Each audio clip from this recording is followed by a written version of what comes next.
Just waiting for it to say we're live. It is saying we're live, so I'm assuming we are actually live. Welcome everyone. This is On Just Restart.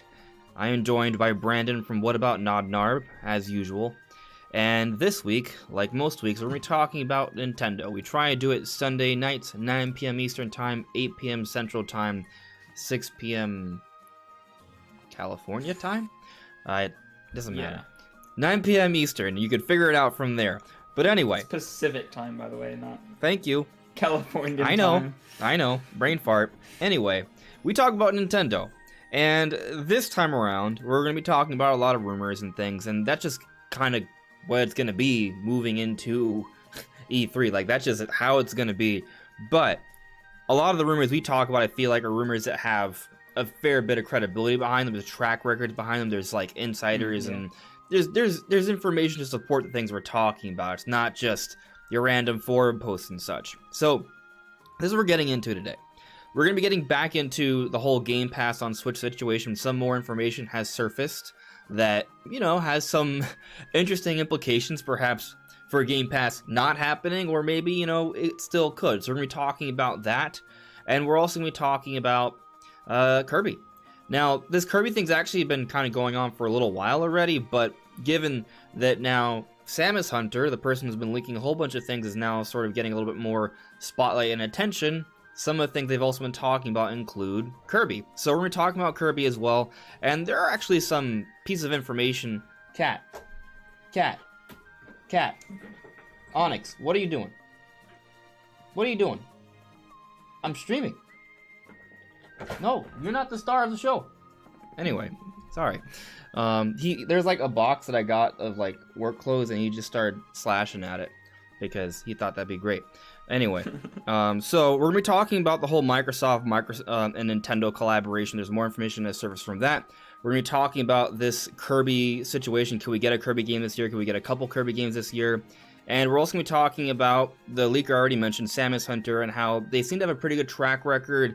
And they seem to be leaking Nintendo's plans leading up into E3 and E3 itself. Now, just, you know, full disclaimer here, if this is all true, I wouldn't really qualify it as like major spoilers here, because they're not saying like the exact content of like Nintendo's direct presentation, but like tournaments and things like that, things that may be involved, and of course announcements leading into it. So, still very interesting stuff that will have implications that we're going to be sort of breaking down.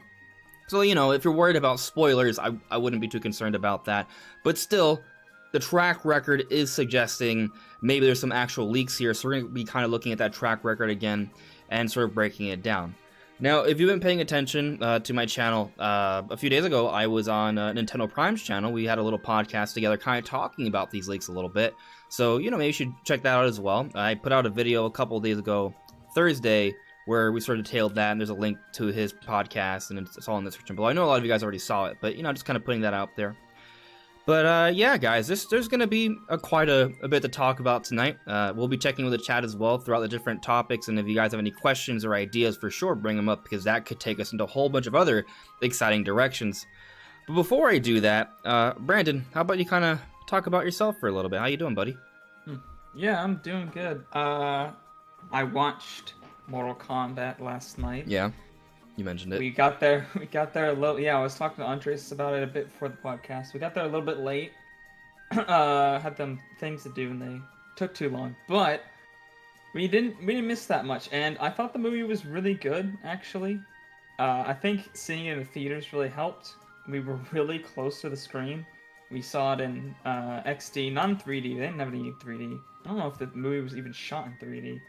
Kind of low budget, I think, but it was surprisingly good. I was not expecting a video game movie to be good. Like, there's been a couple lately, though. Like, the Sonic movie apparently was good. Detective Pikachu is good, but I still haven't seen the Sonic movie. Yeah, I haven't seen either of those yet. But I wasn't really expecting to be that great, and it does have the usual, like, culprits of the story itself being very cheesy. There's one scene where they're just like in another dimension and they're like hyping each other up, and it's like the most cringy, just like, yeah guys, we can do it, we have to save the world kind of crap. It was pretty bad. But the fight scenes and everything with some of like the more like Western characters, like the more Asian characters. I'm trying to figure out a way to say this that makes sense. Yeah. You guys know, like, Scorpion and Sub-Zero and all of them, more like the older, ancient god kind of characters, was a lot cooler than the stuff with the modern. I said West. I sort of said Eastern before. The Western stuff was what was the problem with the movie. All the stuff that had to do with the West, all the American stuff, it's pretty boring. Okay. The Eastern stuff was way cooler, but all the fights were awesome. It was super gory, just like the game. It was actually really cool. So I recommend you guys go see it if you're into like the combat and stuff. But if you're expecting a good story, it does not have one. So Well, would you argue that normal Mortal Kombat games have a good story? I don't know because I haven't played through the story. So I mean, from what it sounds like, probably not. It sounds to me like the movie kind of is appealing to Mortal Kombat fans, or at least the gruesome combat. There are a aspect lot of of references to the games. A lot of things that you would probably get. There's probably a lot that went over my head because I have very limited knowledge of Mortal Kombat, but I got a couple of them. There was like one joke about somebody spamming a move that is like always spammed the game. I forget the name of the character, so I'm not super familiar, but I recognize that. And there was a couple other ones, like they made fun of the fact that Mortal Kombat is spelled wrong technically. Because it's with a K. There are a couple of different things that I think fans will enjoy. Okay, that sounds pretty cool. I think it's interesting though how like lately video game movies have been better than most video game movies in the past. Like, not saying that they're like amazing, like, you know, award-winning movies here, but they're like, you know, enjoyable. And I think the reason for that is that a lot of these movies, there's an understanding that the audience you're trying to appeal to is the audience of the actual game franchise. Right. Like, way back when a lot of these sort of projects were green-lighted, they weren't being ran or being produced by people who cared about the franchise at all. So what would happen is they would use the name to try and, you know, bring in an audience, but then they would just think, oh, okay, so there's these certain stereotypes that are successful, let's just do that. And what happens is that, well, one, it's not like an amazingly written script. They may not even have the highest of budgets, and it ends up being pretty bad. Like a great incredible example that we'll always bring up when we talk about like Nintendo stuff is that Mario movie, where everything's super realistic and weird and creepy. Like, I mean, I liked it as a kid, but it's not objectively good at all. But yeah, it's weird. But let's check in with the chat, and then we'll actually jump into the topics for the evening. Let's see here. Beverly Carter, hello there. Paul Dune. Yo, I watched the Nintendo Prime podcast. You enjoyed it very much? Good, I'm glad you did. D.E. Fox, hello. Solidus. Adam. Leonardo, how you guys doing? Rainbow Lab, hello. Retro Man, Birdman. ASAP Rel, hello. Siren Soldier, wait.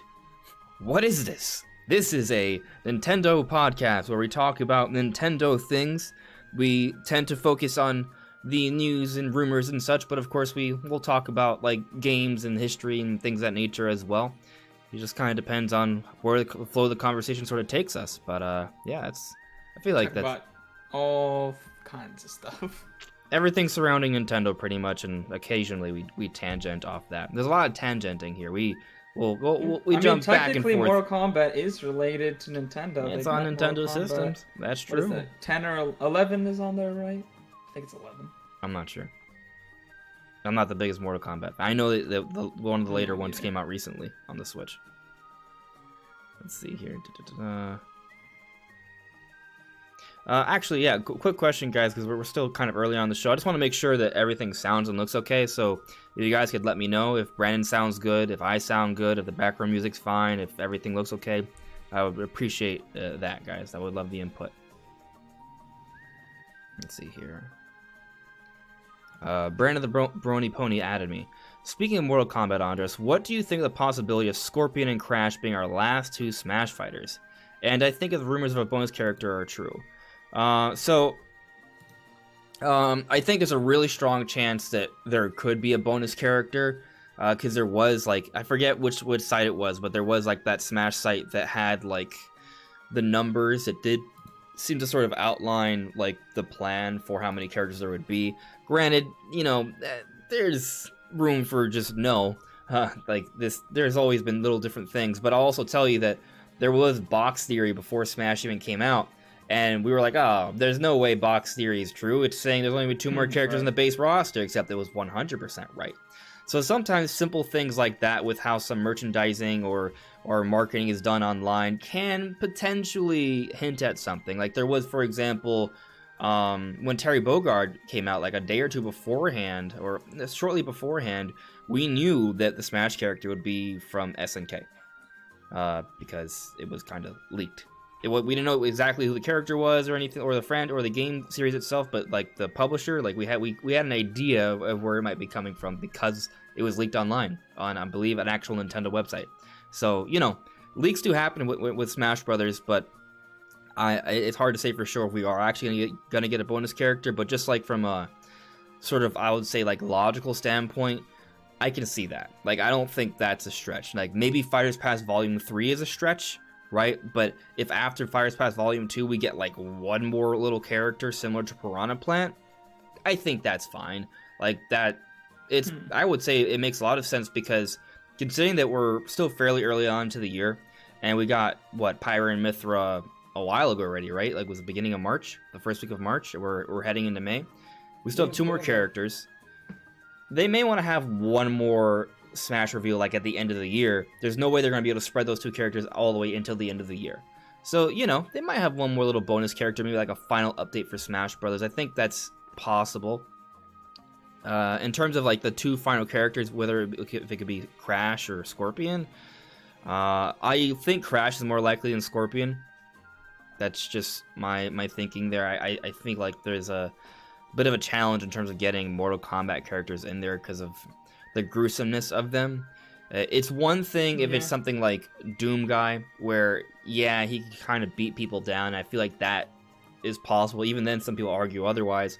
But the Mortal Kombat character, there's a whole fatality aspect to them. Like, if you're not ripping someone's spinal cord out of their torso, then is it really Mortal Kombat? I mean, that's kind of been the entire point of the series. Like, Doom's focus lately, or it had elements of like being able to rip apart demons and stuff, but that wasn't like always what Doom was. It's like not every game is just focused on you ripping apart enemies. Like, that's just something that's in the newer ones. So it's not really a part of his core identity, unlike Mortal Kombat, which the entire point is to be gruesome, so it's a lot different. Yeah. How do you feel about the bonus character possibility? I don't know. I think it's possible. I don't know. I don't really feel like any particular way on it. I think it could happen, but I don't know. You're not convinced? It's kind of like, no. Yeah. Like, I mean, it's 50-50 for me. It could happen, but I don't know if I've shown you that. Have you seen the reason why people think it was gonna be a bonus character? I have not. Let me see if I can. It's related to a website thing that was discovered. Let me see if I can Google it real quick so I can kind of give you the rundown, as opposed to just not really. I don't remember the specific details. Bonus character in Smash leak. Let's see what comes up on the Google search real quick here. I just want to read an article. Let's see here.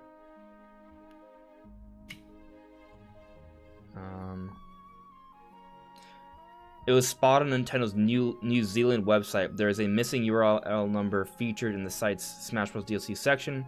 As explained by YouTuber Papagenos, he is the one who popularized this sort of like leak or theory. The first 5 rounds ended its sequential set of numbers, beginning with Piranha Plant, ending in 8501, and ending with Fighters Pass bonus Rex Me Costume DLC, URL ending in 8507. With the other DLC fighters, Joker Hero through, all the way up to Byleth, filling the number in between. On the other hand, Fighters Pass Volume 2 begins with DLC fighter Min Min, ending in 8967, and ends on the second pass's bonus Ancient Me Costume, a URL ending in 8974, which accounts for the other 3 DLCs instead of the announced 2. Basically, all of the URLs for all the different DLC characters have a certain pattern. They're sort of all sequential, and they include some of those bonus Me costumes. But when you account for the Ancient Soldier one, which is for Fighters Volume 2, there's still 3 more spots before that and that we don't know about yet. So that's why people are thinking, wait a second, if all the other, if the rest of the DLC numbers all have a pattern, a clear pattern, and we know about all of them, and we're supposed to only get 2 more, why is there, like, a final one? Of course, there's a possibility that it could be another Mii costume, right? But one of, like, those bonus ones, but because the Rex Mii costume, the Ancient Soldier Mii costume were, like, bonus things, I feel like perhaps the implication is more likely, yeah, some sort of bonus character. But again, that could just be like a weird, like, sort of quirk within the system. Like, that doesn't necessarily mean that they have a secret plan there and they accidentally leaked it. But also going back to what I said earlier, there have been times where Nintendo has accidentally leaked things about Smash Brothers, like the whole box theory thing and the SNK thing. So, you know, it kind of, I'm not convinced, but I'm also not, like, doubting it entirely either. Like, I think there's a decent chance. Okay. I'm not gonna lie, a lot of that went right over my head because you were reading it so fast. There's a lot of text there. But if I understand right, there's 3 spots left. But you said one of them could be a Mii costume? Alright, let me explain it very quickly one more time. So, on Nintendo's New Zealand website, apparently, when you look at, like, the DLC fighters, there's a URL that ends with a particular number. So, Fire Spaz Volume 1, starting with Piranha Plant, it goes through each character on the... So, now, Piranha Plant, Fire Spaz Volume 1, right? All the 5 characters there. And then it ends with the Rex Mii costume, which is a bonus Mii costume for buying Fire Spaz Pack 1, right? Like, all of those are in sequential order, right? But the Mii costume is the final one. For Fire Spaz Volume 2, right, it starts with Min Min, and then we have Sephiroth, we have Steve, we have Sephiroth, and now we have Rex and Pyra, right? The thinking would be you would get 2 more spots, and then you would see the final Mii costumes for the Ancient Soldier, because that is there for the URL numbers. But the problem is that after Pyra and Mithra, there's actually 3 more spots, and then the final bonus Mii costume to end that sequential order.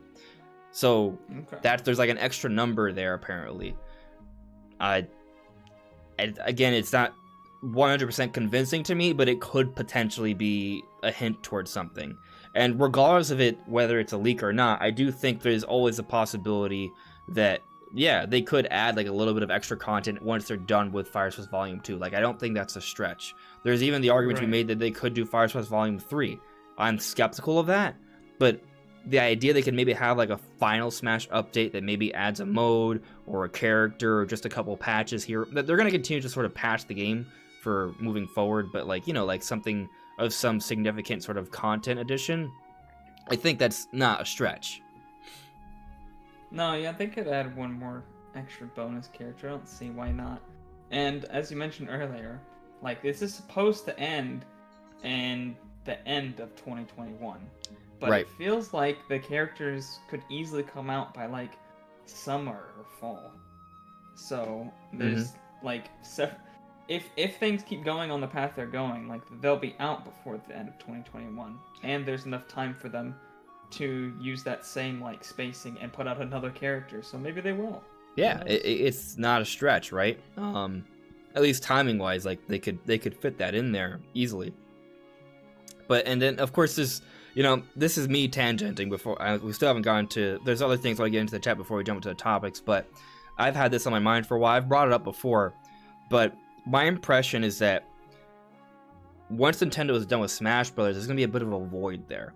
Because Smash Brothers is usually in every direct, it's always kind of used to stir up hype, it's always very exciting, it brings in a lot of attention, and once Smash disappears, you know, when they're done with all the DLC, what then? Like, they're gonna lose something in terms of their marketing and excitement and the buzz. So I have to wonder if maybe they're gonna somehow try and replace that. Maybe they just are like, Sakurai, you have to continue doing Smash Brothers. Like, maybe that's one idea, right? The other idea is that Nintendo just in the dungeon, bites the bullet and just, you know, that's it. Smash is done. Move on to something else. And, I mean, regardless, that's going to happen. But maybe they have something, they're like, hey, maybe this can kind of fill that void a little bit. And it may not just be one property. But, for example, you know, at the Game Awards, I'm not expecting there to be another Smash reveal because I feel like Smash is going to be done by that point. What if instead of expecting like a big Smash reveal, we get maybe like a Metroid Prime 4 teaser, for example, you know? And then maybe throughout 2022, Nintendo has like teases of Prime 4 all throughout the year, and that's kind of like the thing their fans are sort of excited about, you know? Something like that, I think they could start doing to sort of help to fill that void. Yeah, I mean, they'll have updates for like games like Splatoon 3, but they're not obviously going to be as big hitting, but they can still do things where they use that as announcements for each direct. I imagine like every direct we'll see, like after the game's release, we'll see updates for that. So there's like some stuff they have, but as far as like big megaton announcements, obviously there's no like DLC that they have that's as big as Smash is. I don't think there's any DLC period that's as big as Smash is, so no. Obviously they're gonna have to change up their plans there, but I think we're at a point where we might be just seeing more big games. Like there's just a lot to talk about. Yeah, I mean there's still a lot of games, and those games that come out will probably have DLC, and those are things, you know, Nintendo's gonna have things to talk about and share. It's not just Smash Brothers. So, you know, maybe there's so much they could do. Like, for example, let's say F-Zero does become a reality. Do you think that game wouldn't be like a good game to have DLC for?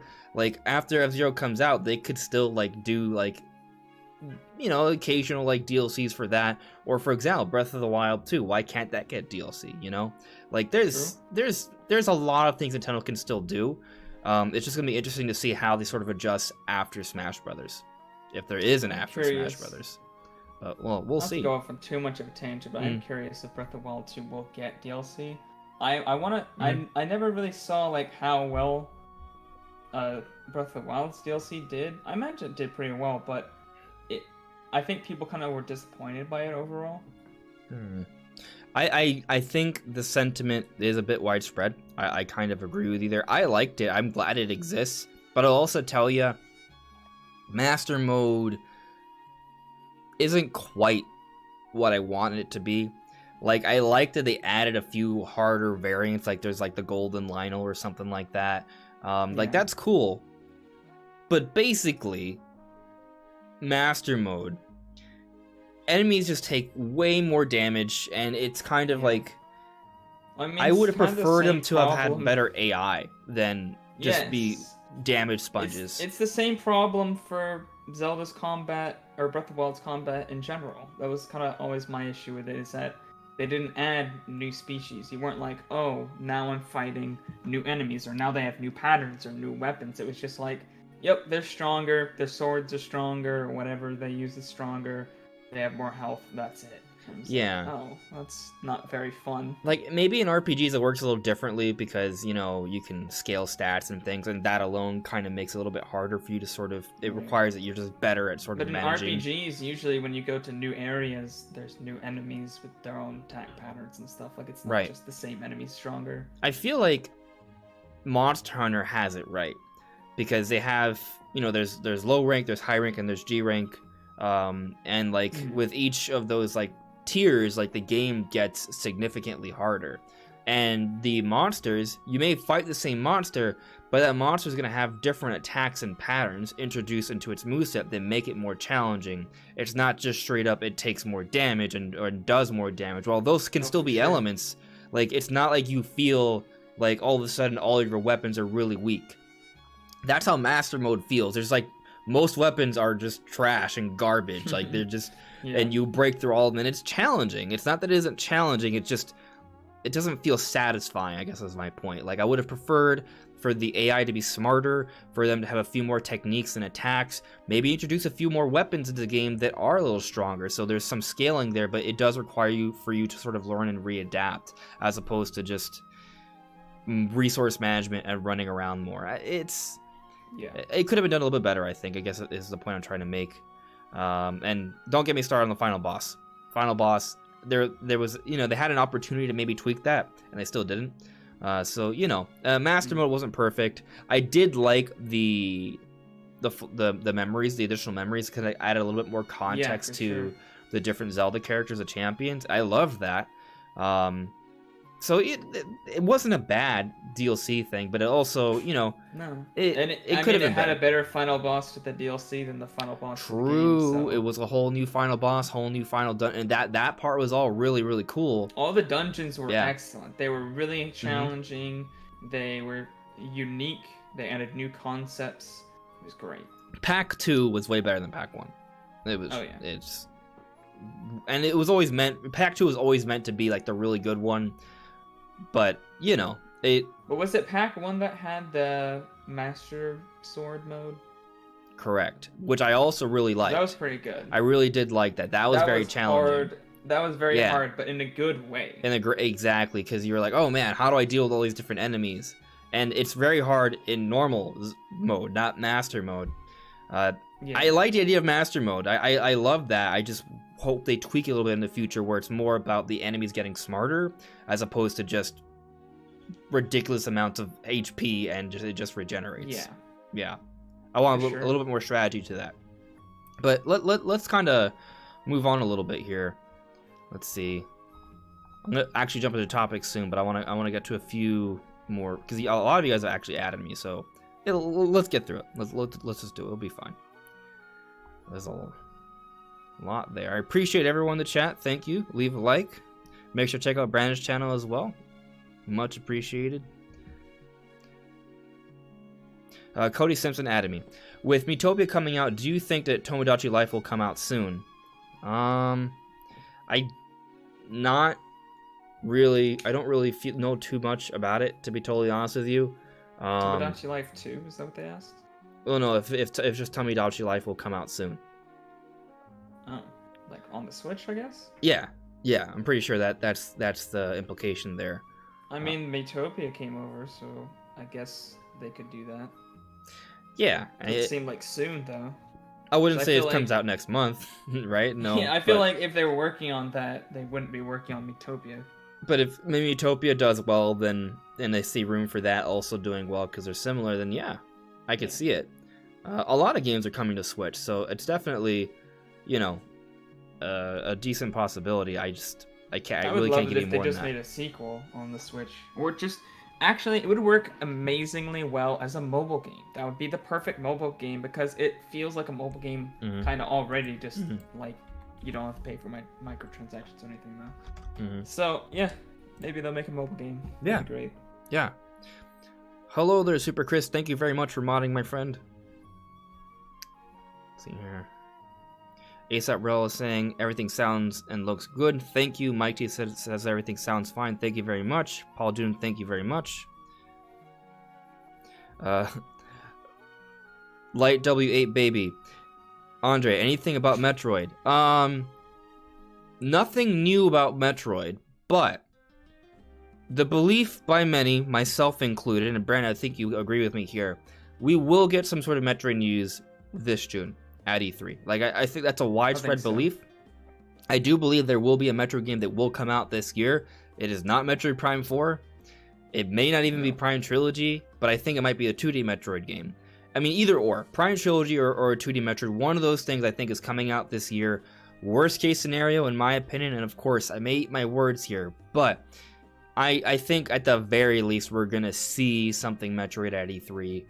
But I feel even more confident saying that not only will we see something about Metroid at E3 this year, I think it's actually going to come out this year. But it's going to be like a 2.5D kind of Metroid game. Something like Samus Returns on the 3DS, but for the Switch, ground up made. I think it's going to be really awesome. Maybe we somehow get Prime Trilogy this year or it's shown off this year. I do feel like there is definitely a chance that Prime 4 is teased at E3. It kind of depends on the direction Nintendo wants to go. I feel like I think that for sure we start getting like Metroid hype this year. They may mention Metroid's 35th anniversary. There is that possibility. I do know that there have been some leakers that have sort of teased that after Mario's death, you know, the end of its anniversary plans back at, you know, March 31st, that there'd be something for both Zelda and Metroid. So, you know, I think it's happening regardless of rumor or not. I'm just not sure we're going to get a Prime 4 reveal at E3. So that's where I think there may be, like, perhaps some disappointment that come this June, because I think a lot of people are going to be hoping, maybe expecting to see Metroid Prime 4 in some capacity there. They should not. Brandon, we've talked about it before. Like, early on in the year, I actually did think that maybe we would see, like, Prime 4 teased at E3. But as things have sort of progressed, right, and they haven't shown off any other Metroid games yet, I feel like the timeline for Metroid's a little bit further out. And we've talked about, I think what's going to happen is that at E3, they will reveal some sort of new Metroid game, some sort of project related to that franchise. And they'll also say, you're going to get this now, but don't you worry. We're working very hard on Metroid Prime 4. Things are going well. Yeah, we'll be talking about it at a later date. With Zelda. Exactly. It'd be like with Zelda Breath of the Wild, but like, yeah, we can't talk about this yet, but it's coming along. So exactly. Yeah, we might see that a little bit teased next year or something, but I don't think this year. Yeah. I do think 2D Metroid makes a lot of sense, especially if it's the same team who worked on Samus Returns, because that came out in 2017. Yeah. So 4 years, you give them like a year or two to get their engine up to spec for the Switch, and then 2 or 3 years of development. I think that's definitely feasible for a 2D game. And the interesting thing is that some people say, "Oh, Mercury Steam isn't working on anything." Well, they haven't come out with anything since Samus Returns, if I am not mistaken, which is very suspect, I would say, because, they expressed a lot of interest in making a new game for Metroid, and that didn't happen. So they came out with 2 games in 2017. That was the last games that they made: Metroid Samus Returns and Space Lords. And that's it. 2018 nothing, 2019 nothing, 2020 nothing. We're now in 2021. There's a lot of rumors coming from credible sources, apparently, that Metroid's happening. I feel like if you just look at interviews, there was a lot of expressed interest in continuing to make more. Nintendo was satisfied with what happened with Samus Returns, given the situation. I think that, this is Mercury Steam has made another Metroid game. We're gonna see it. Yeah, I mean, they're kind of a smaller studio. They don't make games that are like super high budget or take super long to make. So the fact that they made a game in 4 years, they're definitely working on something definitely for the Switch. I imagine a lot of that time was just them getting used to the Switch. Could be. Yeah, I mean, they could have multiple projects. It doesn't just have... They're not a Nintendo exclusive developer, but, it seems about time for them to announce something. Moving on, though.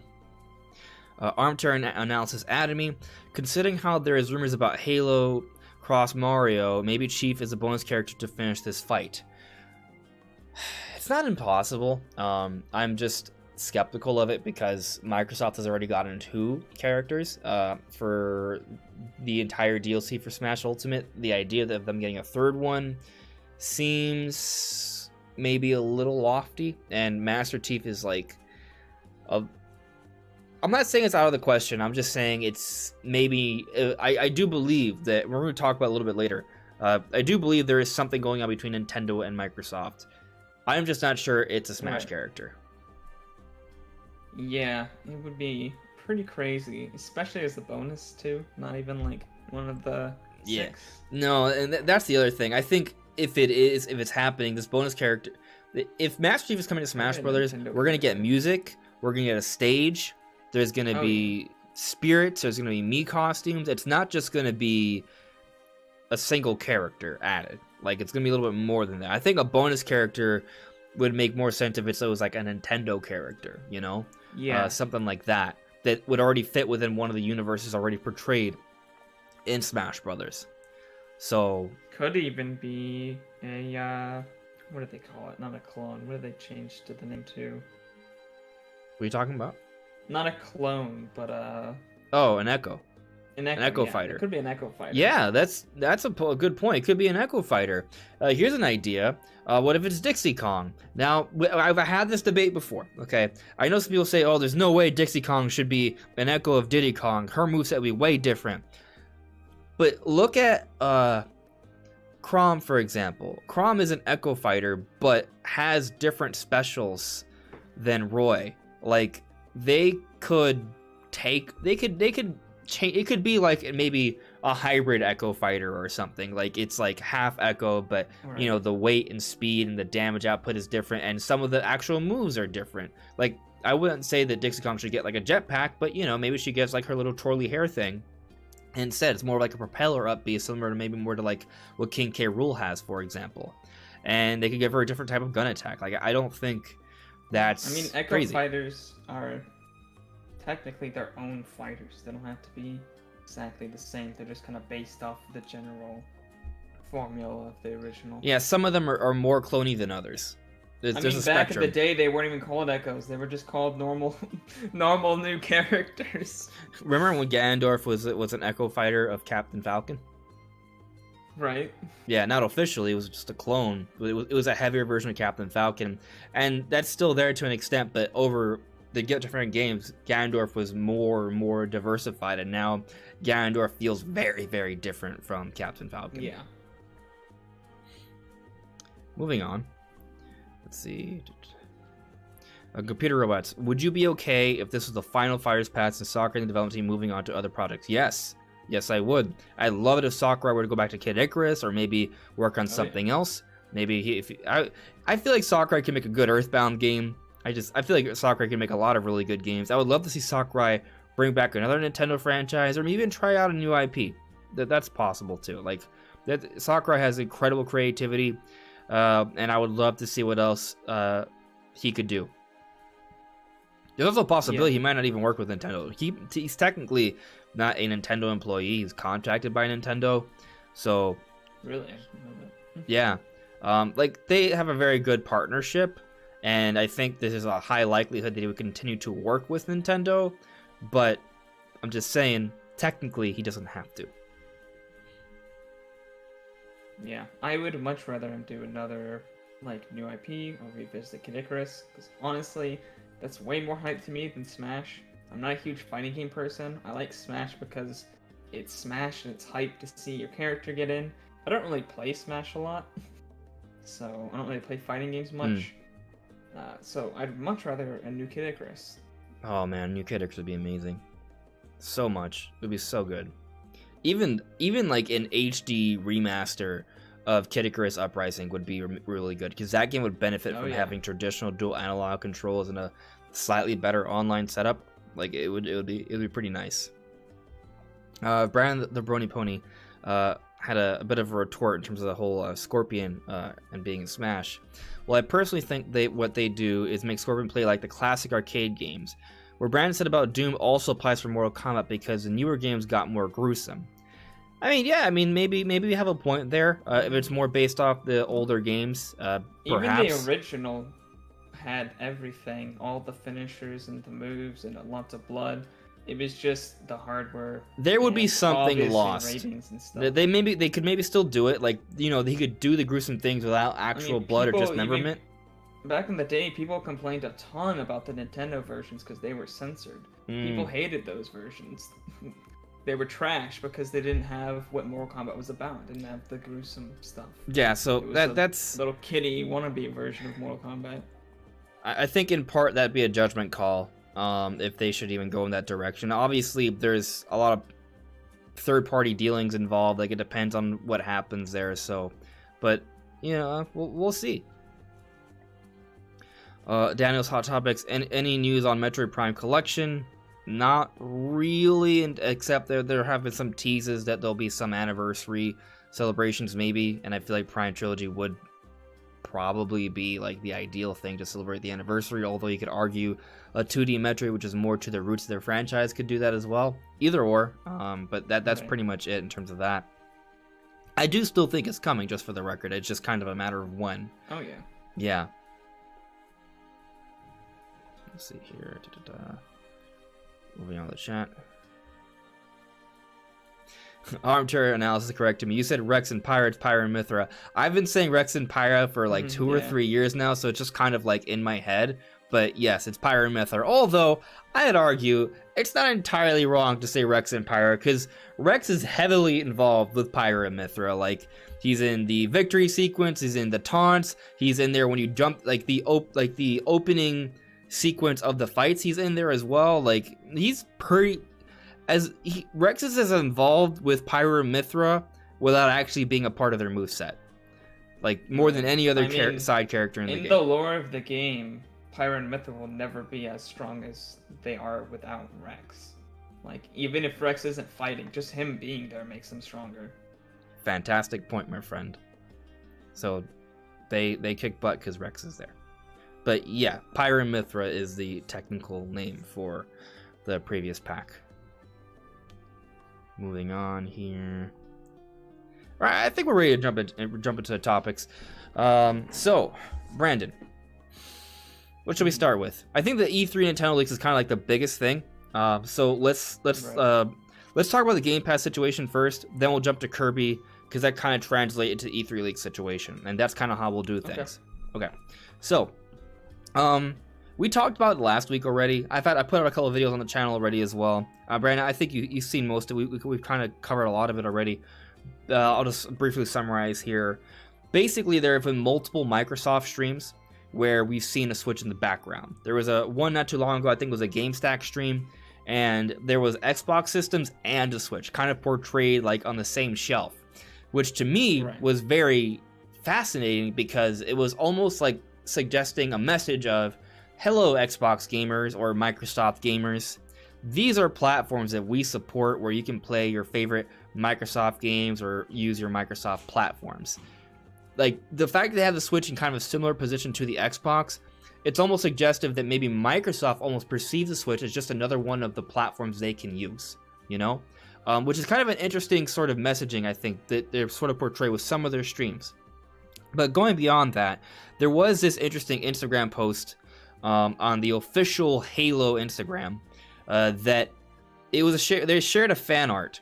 But Brandon and I, last week, I believe, we were looking through that Instagram page for a good while, and pretty much all of it was just straight up like either about developer interviews or developer updates or something about Halo directly. Very occasionally, they talked about something out of the whole Halo universe. There was a couple things related to Doom, but guess what happened? Microsoft bought Bethesda, so Bethesda is now part of Microsoft, which means Doom is also part of Microsoft as well. So that was probably what most of that was even related to. And the other thing is Among Us. But Brandon, as you told me, like it's just kind of a thing they do. Yeah. So they're just very buddy with Among Us developers. Right. They talk to them like literally almost every post Among Us makes. You see Xbox and Xbox Game Pass and like any of the associated Xbox Twitters all replying and having fun in the comments. So they're just kind of friends, I guess. Yeah. So excluding that, and I think there's like once or twice where, for example, Animal Crossing was referenced, but everyone was referencing Animal Crossing, and we've seen Microsoft and Nintendo be buddy in terms of like social media marketing and such.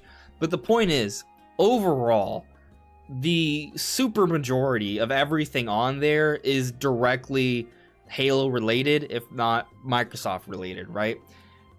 But then this week or the previous week, where there was a whole bunch of publicity going around and buzz because of the Switches that were popping up in the Microsoft streams, this Halo account shared a fan art of Mario characters in Halo like armor and clothing.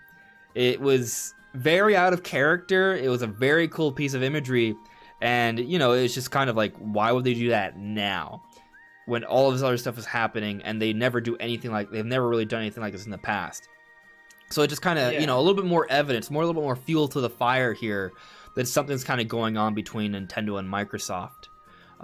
There's a history of Microsoft teasing things, by the way. The Xbox Series S was literally in a background with Phil Spencer in a game stream.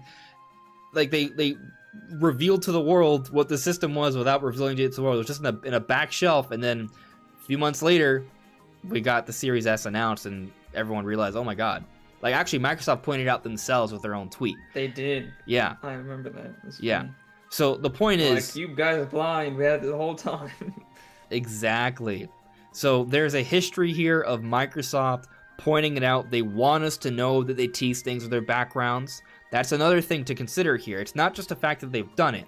It's that they want us to know that they've been doing it.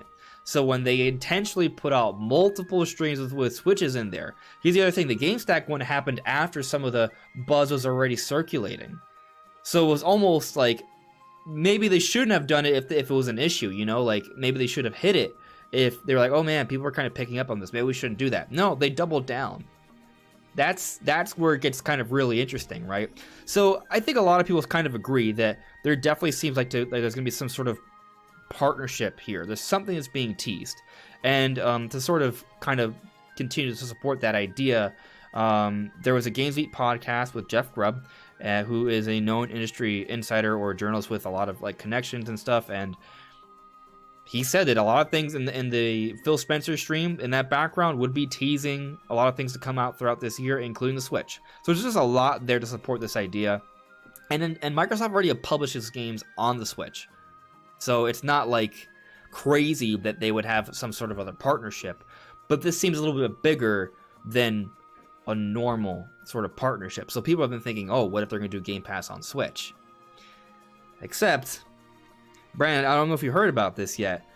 Someone came out and said that doesn't seem likely because, I'll just say it, David Gibson, who is a Nintendo investor, I believe, who gets information, said this: would make a lot of sense at Matt Piscatella, but I have had Nintendo tell me directly they would not put other streaming services on the Switch.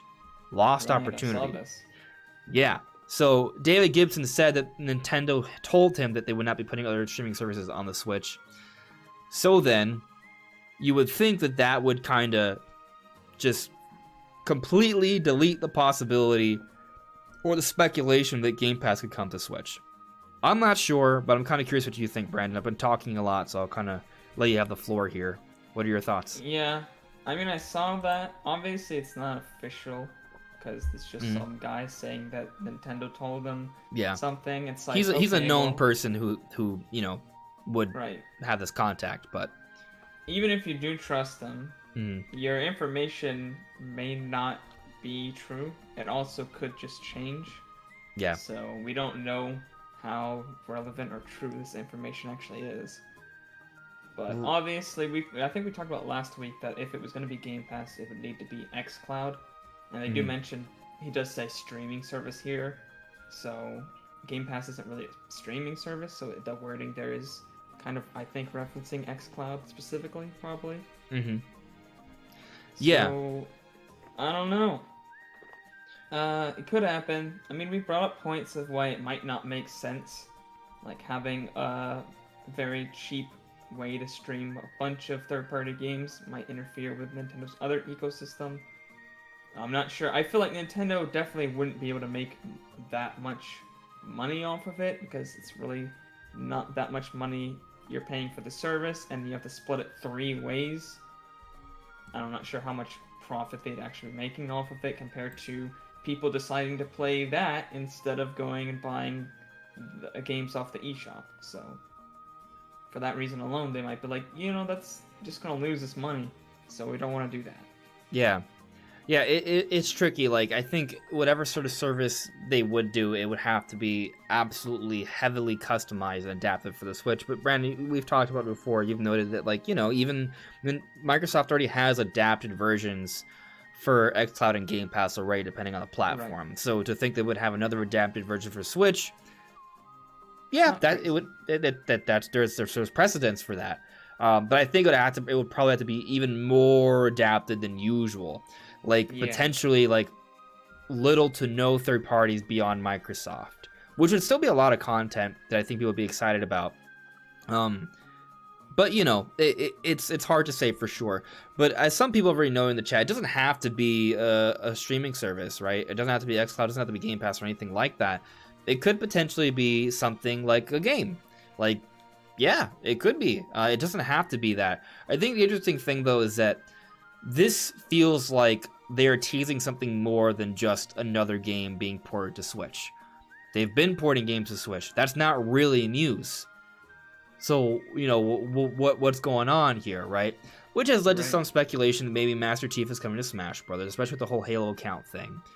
And yeah, I mean, I would say that's possible. I just don't think it's super likely because Microsoft already has multiple characters in there. There's only 2 characters supposedly left. Again, like I said earlier, it's not that I think it's impossible. I just think there's other things that are more likely. So, like, what I think is possible, besides some sort of adapted sort of Game Pass sort of situation, is either like a very high-end port, right? Because most of the ports have been maybe like not the most ambitious ports, just like, you know, Ori, Minecraft stuff. That's cool. Smaller like indie games. Yeah, like something bigger, maybe like Halo, right? Maybe we do get a port of a Halo game or two, some sort of adapted version of Master Chief Collection. Another idea, I should say, is maybe like, you know, Rare Replay, but maybe an adapted version of Rare Replay as well that has some of the older Nintendo games that Rare used to work on, like the Donkey Kong games. That would be really cool. And we've talked about that before already. Those are all possibilities. I'll tell you that I've warmed up to the idea of a Banjo-Kazooie remake. Like, I've warmed up to that idea, especially considering the whole Banjo-Kazooie thing with Smash Brothers. Like, it did feel like Sakurai was teasing something with that. You sort of highlighted that, I think, pretty well last time we talked about it. Yeah. Maybe that's what this is. Maybe there's some sort of collaboration between Nintendo and Microsoft, and it's a Banjo-Kazooie remake. And I understand how pipe dreamy and fanboy-y that previous sentence sounds. I get it. And I'm not putting all my marbles in one basket here and assuming that is what it's gonna be, but I do feel like maybe, you know, like I feel maybe like it's less crazy than to think that they're gonna work together on a Banjo 3. I think a remake makes more sense. Seems far more likely. Yeah, it's not that Banjo. I don't think if the remake is super successful, then maybe they can start thinking about a Banjo 3. Like, it would be similar to how the Crash situation. They remade the trilogy, it did pretty well, and then they made Crash 4, and you know, I think it's doing pretty well. So, you know, I think there's something there. Hard to say what it is, but I absolutely think that there is something happening between them. It's just the question is what. Yeah. And I think it's definitely bigger than, you know, Ori or Minecraft. Right. With this news though, or potential news, that Nintendo doesn't want to put streaming services on their console. Like, I kind of believe it. I kind of think that, yeah, I think it is way more likely than we will get a game now than xCloud. Before I was kind of like, yeah, maybe they'll do it, but now, especially before, I didn't realize that xCloud wasn't available because I didn't have xCloud, so I kind of assumed that it was already available. It's not. They're just now sending betas out for the PC version and mobile versions of xCloud. It's like just now coming out for other platforms. To think that it would come out on the Switch later this early year in fall is kind of a stretch. Right. Like, again, in the future maybe, but just kind of a situation of timing here. So, you know, maybe something. We both agree it's something that's probably bigger than just another port. It may still be a port, but it might be a more higher end port, right? Right. Hard to say, but you know, we're supposed to find out by this fall apparently. So we'll see. It might not be an E3 thing, just for the record. So if E3 comes and goes and nothing about this comes up, don't be like, hey, see, it's all garbage. With rumors and things that might be leaks or hints, the timing is very strange. I've talked about it before. Just a great one of the more recent examples that we recently got Skyward Sword HD confirmed. We've been talking about Skyward Sword HD on Switch for years. So, you know, just we'll see. But I'll also argue that both Master Chief Collection and Rare Replay have been rumored for Switch for a couple of years already. So maybe, you know, one of those things, or the things that is what's actually being teased for the Switch, and that could materialize later this year. But, you know. Maybe so. Yeah. But let me check on the chat here. I had a couple things I wanted to look into.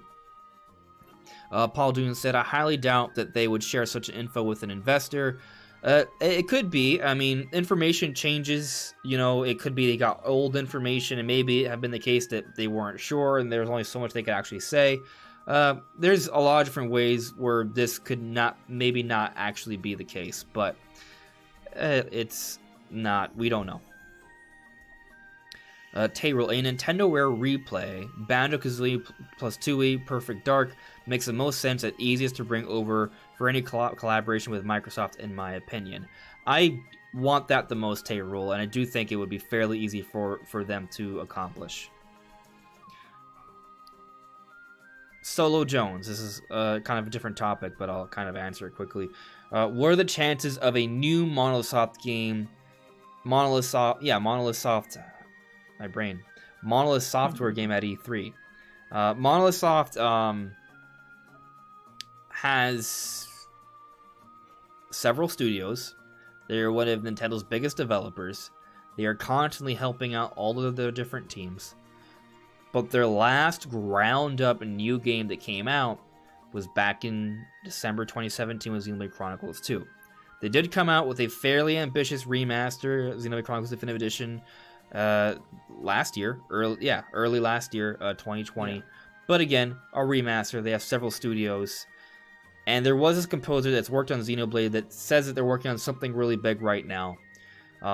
Potentially something that's for Monolith Soft, either a new Xenoblade game or a new IP. And we did see a lot of hirings for multiple projects in Monolith Soft a few years ago. We haven't seen the fruits of those results yet, so you got to think. They're hiring. But yeah, that was a really big push a few years ago. Exactly. So if they've been working on that for a few years already, where is it? We haven't seen it yet. So for sure, there's a good chance that I think we could see something from Monolith Soft at E3 this year. It's also, a possibility that we may have to wait a whole other year. Like, I do think we're within that time frame where it's becoming increasingly more likely, but maybe not this year. I'm of the frame of mind that we will see something at E3. Mm-hmm. So. I'm inclined to agree, especially because with the whole Pyra Mythra situation and how they showed off Pyra in the Xenoblade 2 world, like that was a very interesting sort of setup that we've never seen before. The Monolith Soft team was very involved with the presentation of Pyra Mythra. They actually were the ones that created the reveal trailer. Normally, the Smash team and Sakurai do that. Sakurai just sort of oversaw it. Right. And it was great. Basically, it was amazing marketing for Xenoblade Chronicles 2. But, there's carryover with this. Even if it's not a Xenoblade game that's revealed this year, Monolith Soft as a name is becoming more and more popular. So if, with all the Smash hype, in mind, like maybe they reveal this and like, oh, from the creators of Xenoblade, here's this. People are going to notice that. So, maybe they are trying to build up to some sort of reveal later this year. Yeah, I agree. I mean, they've been working on that medieval game since early 2018 at least, so... Yeah. Jack Streak said, don't forget Jet Force Gemini. Jet Force Gemini should absolutely be in a Rare replay on the Switch. I'd be very sad if that was not there. One of my favorite Rare games. Mike T added me. Game Pass on Switch would be nice, but it could hurt the Switch. Why should third parties even try to make a Switch port, which is hard, if they could always stream the Xbox version? Yeah, no, I'm right there with you. They wouldn't make sense from a business perspective for a lot of companies that put games on the eShop, which is why whatever comes to Switch in a Game Pass xCloud thing would have to be not the same sort of lineup. They probably wouldn't have the same games that are on the Switch eShop on the Game Pass. It would have to be games that just aren't available. It would have to be games from companies who have already been like, yeah, we're not doing that on the Switch. It's just already not going to happen. For sure, 100% through any other means than the streaming service. Yeah. Jack Shriek had another question. Actually, could this also relate back to those rare spirits that were data mined or whatever way back when? There were. Did those come out with Banjo and Kazooie? Because I do remember hearing about that. If they didn't, I would say that is a little suspect. Perhaps they have plans to launch those spirits in a spirit event with a Rare Replay announcement later this year. That makes sense, but I'm not, to be totally honest with you, I just don't remember if those spirits were actually came out for Smash Brothers. I mean, I guess I could just Google it real quick. Rare spirits in Smash Ultimate. Although they might get, because they might just think I'm talking about spirits that are rare as opposed to rare branded spirits. True.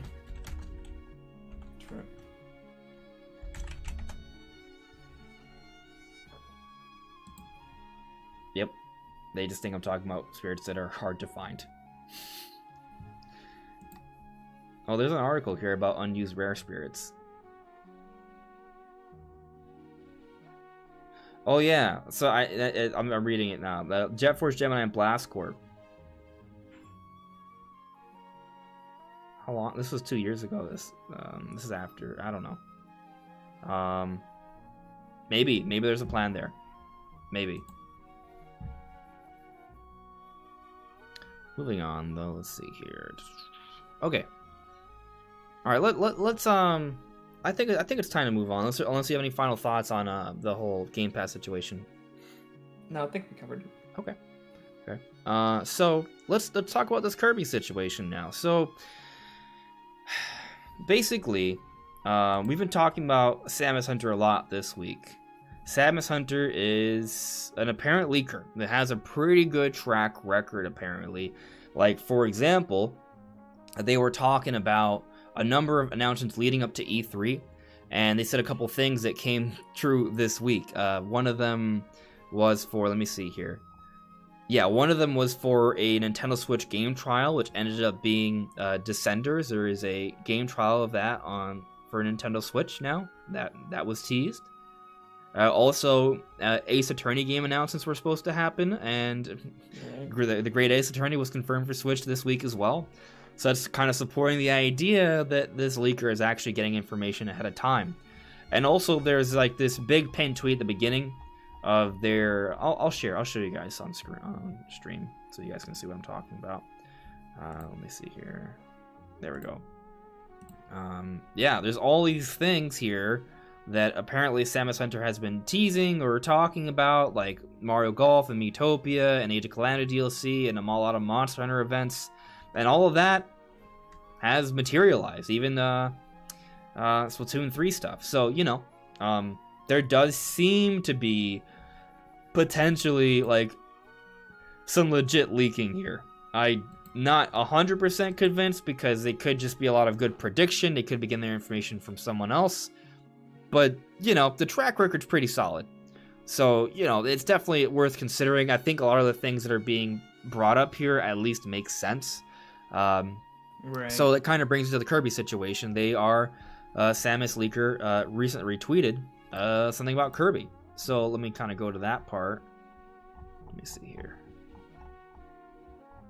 Missed it. I had it pulled up earlier. Oh, there we go. So, back on January 8th, this was a leak that they posted. HAL is working on 3 titles, a Kirby mainline game, a Kirby spin-off, and a new experimental title for the eShop. 2 of these titles are planned to be released before the end of the upcoming fiscal year. Stars are one of the focus of the main game.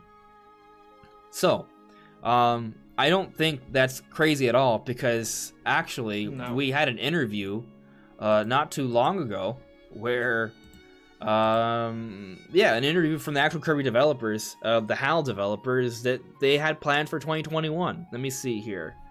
I have it kind of pulled up as well. This is an article from Screen Rant. I'll show you guys here. This is from the HAL developers, developers behind Kirby. Alright, so here we go. Director... did I make it visible for everyone? Yes, I did. Okay, cool. Right, Director Tadashi Kawai states that his company plans to continue to deliver games in 2021 filled with 3 key values: surprise, fun, and warmth. While graphic designer Teruhiko Suzuki expressed a desire to release another kind of weird game while encouraging fans to play HAL's part-time UFO. That's probably alluding to a potential eShop game there.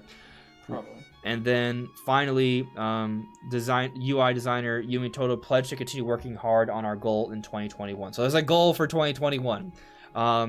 So what's interesting about that, let me get off that here. If you just look at like the history of HAL releases, well, we just look at what they released on Nintendo Switch. Kirby Star Allies came in 2018, Super Kirby Clash 2019, Box Boy Box Girl 2019, Kirby Fighters 2 2020, Part-Time UFO 2020. They come out with games every year on Switch. So, yes, something's coming this year. Most of the games are from Kirby. And if we're just talking about mainline Kirby games, the last one was 2018. We're now in 2021. Timing-wise, it makes sense. We go back a few years. So there was Kirby and the Rainbow Curse on the Wii U 2015, but back on the 3DS. Kirby Planet Robobot came out 2016. There's Kirby games like pretty much every single year, and in terms of mainline ones, like sometimes it's less than a 2-year window, or less than a 3-year window, I should say. So to expect a new mainline Kirby in 2021 when the last one we got was 3 years ago, yeah, I think there's a pretty good chance that could maybe be announced for this year. Like, that's not at all a stretch. So the fact that there's a leaker with a good track record that has said that there's a Kirby game or 2 coming totally makes sense, because that goes entirely in line with history and interviews from the developers themselves. So yeah, I totally believe it's happening. I don't doubt this at all. Yeah, I just hope it's more like Robobot and less like... What was the Switch one called? Star Allies? I found it a little bit too easy for me. I played the demo, and it just didn't feel satisfying to me. Pretty garbage. Mm-hmm. It's not that it's a bad game, it's just, you know, there are other Kirby games I prefer. Yeah, it's pretty basic. I hope they actually have like new ideas and a reason to make a new Kirby game, because it felt like Star Allies was just a Kirby game to be a Kirby game. Didn't feel like they had any new ideas or anything interesting to do with it.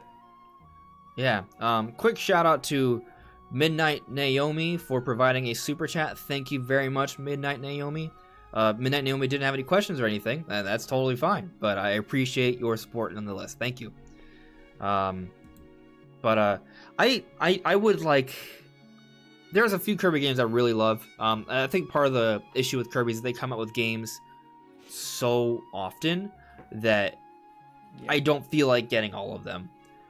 So, you know, it's something where I guess I want them to do something a little different as well. And especially if they already have Kirby Star Allies on the Switch. Like, if they have a new Kirby game coming out, I would like them to try something a little different. Does that mean they will? I don't know. I'll tell you, one of my favorite Kirby games is the one on the DS, Kirby Canvas Curse, which is like the touch one, where you're just a ball, which, you know, I know it's not normal Kirby, but I really, really enjoyed it. I thought it was really, really cool. So, you know, it'll be interesting seeing what they do with it. But either way, you know, I think there's a good chance it could be coming. Yeah. Yeah. Let's see here in the chat, though, what some of you guys are thinking here. Mike T. Usually a fake leak tries to be impressive. That leak is kind of meh. Nothing you don't know about, more or less probably true. It's an interesting point. I think that when it comes to leaks that are fake, they very often are these nice long lists of crazy announcements, and it's just a wish list. It's exactly. But the interesting thing about it is that it's not so much that I think that Nintendo can't have an awesome array of games that are coming that could seem kind of like a wish list. I think that, you know, once everything is said and done about this year, and if we were to put on a list and we were to look at it before it's announced, some of us might think that's not possible. Like, I do think Nintendo has some good plans, but I think the difference to be made here is that you're not going to have all of that information leaked in one place. Like, very rare is one particular person going to know all of the announcements that are coming from Nintendo for the entire year. They're not going to do that. So when you see a list like that, that's a huge red flag already. But, you know, if you're getting like things that are supposed to be happening within the next couple of months, meaning that's already kind of going through localization and plans through like Nintendo of America, for example, then, you know, that maybe seems a little bit more plausible. And that's kind of like a lot of the things that we're sort of seeing from this leaker, apparently. So it does seem more believable to me. It's kind of more of a drip feed. It's not like they know everything that's going on. So I do think, you know, that makes a lot more sense. DKC fan. What are the latest rumors over about new Donkey Kong where DK Vine Nate and Zibbo talk about? Off the top of my head, basically that the Mario Odyssey team is working on a Donkey Kong game. It isn't entirely clear if it's going to be 2D or 3D. The inclination based off what I've seen is it's going to be more on the 2D side of things. I don't really know what that means. It could be kind of like a 2.5D sort of thing, similar to what we saw from Retro Studios with Donkey Kong Returns and Tropical Freeze, which I would be fine with. I do understand it might be a little strange to see the Mario Odyssey team make a 2D Donkey Kong, but we don't know. It may not be just a 2D Donkey Kong game, and they may have multiple projects that they're doing at once. So it's hard to say for sure what it exactly is going to be. But given that it's Donkey Kong's 40th anniversary, that there are plans to expand Super Nintendo World to have a Donkey Kong section before any other Nintendo franchise, I feel like, maybe that there could be something we see not too far off from now. And I would love to see a new Donkey Kong. The timing kind of works out, because the last time we got a brand new Donkey Kong was Tropical Freeze in 2014, and then we got the port for Switch early 2018, right? So, there's definitely plenty of room to bring out a new Donkey Kong, and Donkey Kong is actually a pretty good seller. It's not like asking Nintendo to do an F-Zero or like Wave Race or Metroid even, because those franchises don't have strong sales records compared to Donkey Kong. So, I feel like that there's definitely a high likelihood. That said, that doesn't mean I don't think Nintendo can't go back to some of those other franchises that haven't sold as well, because they still do have somewhat of an audience. And now on the Switch, there's a whole bunch of opportunity to establish a larger audience. And if you have a good idea, thanks to social media now and such, and Nintendo's improved marketing setup, they could make a game sell really well. If Nintendo's willing to do a new IP, they should also be willing to revisit old franchises that have already somewhat of an audience. Like, that's kind of already an advantage over a new IP already, is my point. So I think we could be seeing some cool stuff not too long from now. Yep. Moving on here. All right, I think we can move on to the big topic now. So, the leak, the E3 leak. What's going on with it? We've sort of touched on it already. We've had a couple of videos on it. We even went on Nintendo Prime's podcast a few days ago, talked about it there. So I'll just I'll read it. I'll show you guys what's going on. I'll read it to you guys here. So, two things. One, there's the lead up to E3, and then there's E3 itself. So here, Brad, I don't know if you're looking at the stream, but yeah, it's visible. Okay, cool. Cool. All right, so, want to know what to expect before E3 2021? Mario Golf Super Rush, a Miitopia news, an Animal Crossing New Horizons update, a Monster Hunter Rise update, a game trial for Nintendo Switch Online, Ace Attorney announcements, and something related to Zelda and Pokemon. So the game trial and the Ace Attorney things have already been confirmed. Animal Crossing Monster Hunter updates are a given. We've been getting updates for those. We're going to continue to get updates for those. Just announced, I think the 27th is when they're going to show off all that stuff. So I'm looking forward to it, because Monster Hunter Rise is amazing. Also, the idea of us getting news for Mario Golf and Miitopia is expected, because guess what? Miitopia comes out in May. So they have to talk about it before E3, because it comes out before E3. So, right. Yeah. Mario Golf comes out in June, which is the month of E3. They probably want to talk about it right before it comes out as well. So, yeah, I think, all of that makes sense. All of that, it's kind of, you could kind of predict. So that's something to consider. But the Nintendo Switch Online trial and the Ace Attorney games, that's where, okay, maybe they actually do know something, But then also, something related to Zelda and Pokemon. So, Pokemon was also expected, because historically speaking, before E3, Pokemon always has some sort of presentation talking about their games. That's not out of the ordinary. But Zelda is a strange one. What could that be? We just put out a video yesterday talking about it more specifically. That's kind of a tricky one. But let me kind of read through all the information before we, focus here. He also adds, while for Pokemon they are planning more big reveals for the already announced games, for Zelda it's not directly related to the sequel of Breath of the Wild. Okay. So that's the lead up to E3 stuff. But then Samus Hunter also talks about E3 itself here. Less than 2 months, E3 21. Last week they told me that Nintendo has big plans in store for this year, but COVID is making things difficult to organize. Unfortunately, due to the number of partners, I cannot confirm whether all plans will come to fruition. We will know on May 6th. I heard that they are trying to organize some tournaments, one of Smash, one to publicize Splatoon 3. In a couple weeks, we'll find out if the project will succeed. Obviously, Treehouse events and directs are certain. But I have to say something extra. The train will make at least one more stop before reaching the end. This one was weird. Not sure there, and apparently we'll know by May 6th, which kind of makes sense because normally we learn about a month ahead of E3 what Nintendo's plans are for E3. And then, what's this part? They told me a tournament to promote the new Splatoon game. Onyx, what are you doing, man? Come on, stop it. Sorry, my cat. A tournament to promote a new Splatoon game. Nintendo likes to show gameplay of their products, especially describe all the improvements. It could be a tournament with a treehouse staff. The game is an early 2022 title, and they already all have the basic function. So here's Samus Hunter saying that Splatoon 3 is an early 22 title, which I think is crazy because Pokemon Legends Arceus is also an early 2022 title. That is confirmed information there. So I don't know. But let me click this off. It makes sense. I mean, they showed it so early into this year. You think, like, if it was coming out like mid or late 2022, why would they have shown it off?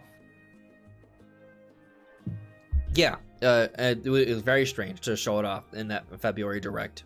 And it seemed very, very, very far along. So if we do end up getting a Splatoon 3 tournament, that is very suggestive that the game is very far along. And it could very well be an early 2022 title. And I've mentioned this before, Brandon, but it kind of supports my Breath of the Wild 2 holiday theory. Because if we're going to get Splatoon 3 early 2022, and we're also going to get Pokemon Legends Arceus, an open world Pokemon game, early 2022, which is already confirmed. To me, that feels like a fiscal year ending kind of game, like March. Then where do they fit in Breath of the Wild 2? Because a lot of people think that Breath of the Wild 2 will come out for March 2022, because I guess Breath of the Wild 1 came out back in 2017 in March, and they feel like they would save that for the fiscal year. It's more believable for some people as opposed to holiday. But if we already know about two big, huge games that are both going to sell probably north of 5 million each, Pokemon's probably going to sell north of 10 million for sure, potentially 20. Like, I don't see Nintendo putting Breath of the Wild 2 in the same window. Also, we need games for this year. So if they already have those games, they're already positioning those games for like early 2022. Now, it doesn't mean Breath of the Wild 2 has to be the game for holiday 2022, but if it's ready, why not have it come out for the holiday if you already have those other games for the early part of next year? Yeah, I mean, early year, you usually have like one. Usually it's just like one flagship title. Right. Next year it seems like we're gonna have two. Like this year it was like Monster Hunter. There are other games, but there's nothing like flagship. Nothing that's like, title. oh, that's gonna sell. It's gonna be one of the top selling Switch games. Right. Monster Hunter Rise will be, but the other games are all like, no. It's usually just like one game in the beginning of the year. So potentially have two here already. So what's interesting about that is it's not just those games itself, but it's also kind of like, well, if Nintendo's putting out games like this, more than one, to your point, Brandon, what does that mean? I mean, there have been these rumors about a Switch revision. It would make sense if Nintendo has a lot of software to push this Switch revision. If this Switch revision is more than just a Switch Lite, if it's meant to be kind of like a rebrand for the system, a refresh for the system, kind of like, you know, a second wind for the system. If they position it kind of like the new 3DS, where it's almost like a relaunch, they may want to kind of try and push it as if it's a whole new system. Still, the games will be compatible. This will basically, like, you know, kind of like new 3DS or like Switch Lite. The games still work on all the Switch systems. They may be doing something like that where they want to have a lot of software to push this new hardware. Yeah, I mean, it makes sense. I don't see... It's interesting, because if you release it this year, then you have a lot of software coming out immediately afterwards, which makes sense. Right. But it also kind of fits if they do end up needing to delay it to like spring 2022. You got games launching right alongside it as well, so yeah, I mean, it fits. But let's go back to some of the E3 stuff, right? Like, so that's kind of the implications of the Splatoon 3 tournament this summer, right, for E3. But there's a Smash tournament, which, again, not crazy. That makes sense. And the idea that we could see a Smash character reveal at E3, also, yeah, we both think that's happening. Like, there's not really a debate there. It's totally happening. Yeah, at this point, I'm just wondering if we're going to see both the characters, both the final characters, or just one of them. Right. Yeah, that... Well, I mean, back at E3 2019, we did get two, you know. Right. And I guess the other interesting thing is that by having us wait until E3, until June, they're kind of slowing down their rate of reveals a little bit by doing that. So it does make me True. wonder if, to your point, that maybe they would reveal 2 at E3. Maybe. And maybe they save like this potential bonus character for like a September direct, and that's it. And then they're done. Like they have a final Smash Right. update later in the year, there we go. That's it. That would Because I work. was thinking, why would you announce both of your final characters at once so soon when you could spread them out? But if they have a bonus character that they can announce later, then Yeah. that could work. So yeah, there could be something to that for sure. And if there is some sort of mega plan between Nintendo and Microsoft, maybe there is a Master Chief is one of those final 2 characters, right? Or if the bonus character is Master Chief, maybe that happens around fall, as some people have alluded to with this collaboration. I'm not saying that's what it is, but I'm just kind of throwing it out there. But yeah, we all agree there's at least 1 Smash character, potentially 2 for sure. The other interesting thing is that Samus Hunter doesn't clearly state it, but it's pretty obvious that they also believe that Breath of the Wild 2 will be the star of the show, have a big focus during the direct. They have the whole Zelda anniversary thing within their imagery there, and they're talking about Zelda announcements leading up to E3, but Breath of the Wild 2 wouldn't be a part of that, or at least it wouldn't be directly related to it. Yeah, I mean that Breath of the Wild 2 does make sense to be the big star of the E3 show. AJ Numa has been telling us that there's going to be an event or a time where he's going to be detailing everything. That's what they're going to do. Like, it makes there's little sense. doubt to me.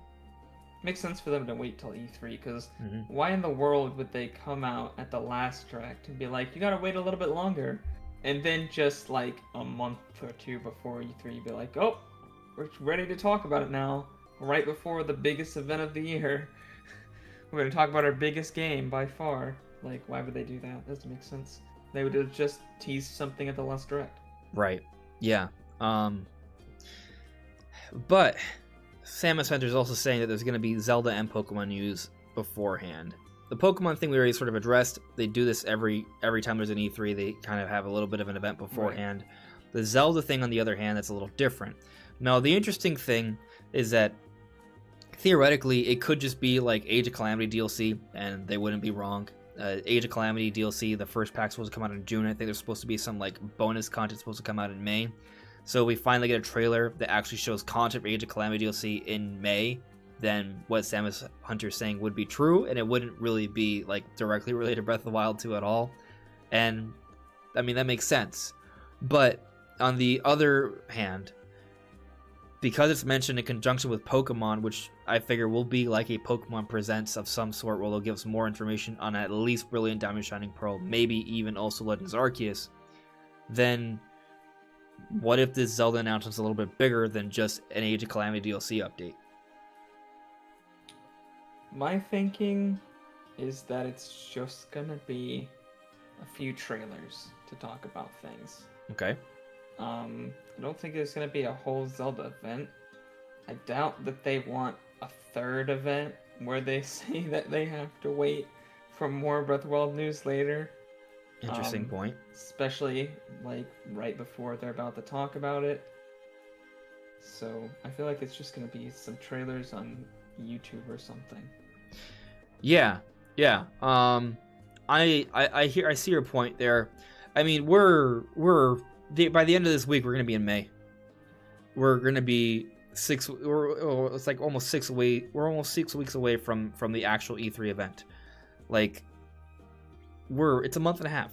We are not far away. Like, we don't need to get a Zelda Direct right now. Right.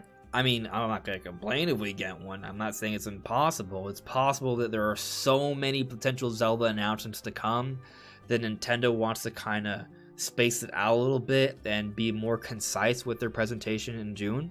Like, maybe. But it makes more sense for them to probably just wait, right?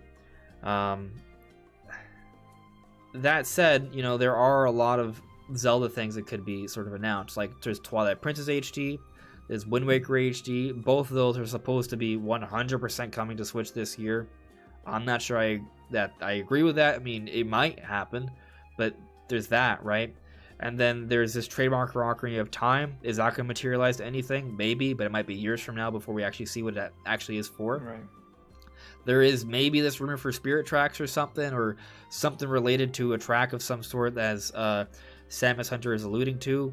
Not sure what that would be. If it's not Spirit Tracks, maybe Grezzo could be remaking that. But again, well, not again, in my head again. Grezzo is coming out with Miitopia this May, so if we were to get another announcement of another Grezzo remake the same month that they're coming out with a game, I just feel like that if they're gonna announce a 2D Zelda remake, they're gonna come out with it in the same year, and I don't see them coming out with a other HD sort of pseudo 3D 2D kind of remake game in the same year that they just like remastered Miitopia. It doesn't seem likely to me. Yeah, because with Miitopia, they recreated all of the art from scratch. Yeah. So it was kind of a decent sized project for the size of Right. the studio there. So Yeah, and maybe it's not Grezzo that would be remaking a Spirit Tracks or something, but I don't know. I'm just a little skeptical of it. But the point is, there's a lot of different Zelda things. And that's not even. And then there's obviously there's Breath of the Wild 2, and then Skyward Sword HD and Age of Calamity. Like there's a lot of potential Zelda things. And I also think there's a good chance that we could see like an Ocarina of Time or Majora's Mask added to the eShop for the anniversary. Like, there's all those different things. So yeah, there's a lot that maybe Nintendo would want to announce. But my thinking has been that we're just not going to get all those things this year. Some of them for sure, but a lot of it's going to be saved for the future. And I'll also say that I'm kind of expecting that, we're going to get an announcement of what Nintendo plans to do for E3 about a month beforehand, because that's how they've usually done it. And according to Samus Hunter, they're thinking May 6th, which is, let me check the calendar there. May 6th is actually not this Thursday, but next Thursday. So we're a week and a half away from when supposedly Nintendo will announce what they're planning for E3. So, if we're that close to a potential announcement, why would they announce, hey, we're going to have a Direct at E3 a month from now? Oh, here's a Zelda Anniversary Direct too? Like, that's... I don't know. It's a little hard to believe. yeah, I don't think there's gonna be an actual event or anything. Just seems like too much to do right before E3. Mm-hmm. I mean, Plus, you have the expectations of Breath of the Wild. You have to let your fans down again. well, So, considering they can't were be- basically a month away, right? Like, they could give us an Age of Calamity DLC trailer. They can give us an update on Miitopia, which is needed because the game's coming out in May. And they could also give us an update on Mario Golf. And obviously, they're going to announce their E3 plans. Well, they will. Maybe it's not next week, but at some point they're going to do it. Like, all of those things are all kind of like official Nintendo things they can do. Then obviously there's still the Animal Crossing updates that are coming, the Monster Hunter Rise updates. Like, that's probably enough to get us to that second week of June where we're going to have probably the biggest Nintendo presentation of the year. Yeah. Yeah, it makes sense. And there, I do think we will see some really good stuff. Like, this summer, I think that's where we're going to get everything we've been kind of waiting for. Okay, not everything, but Definitely not everything. Not everything. Earthbound, Some people, some maybe people not. have been waiting for some crazy things. Yeah. Let's check on the chat though. Let's see here. Alexa loves the Skyward Sword music in the background. Thank you. You have great taste. Skyward Sword is awesome. Robeer. There's no way we're not getting anything from Metroid this E3. Yeah, I think Metroid is happening. Ridley, just bring in a new Metroid. Yeah, we need some Metroid love. Absolutely. Finesseful. Pokken 2. Well, maybe after Bandai Namco is done with Pokemon Snap, they'll start working on that. Possibly. Yeah. D.E. Fox. The Zelda info before E3 could be announcements for Oracle of Ages Seasons remake. I would love to see remakes of those games. Yeah. my personal thinking is that I don't like they might do something crazy for Zelda's 35th anniversary to kind of, and they announce more than they normally would.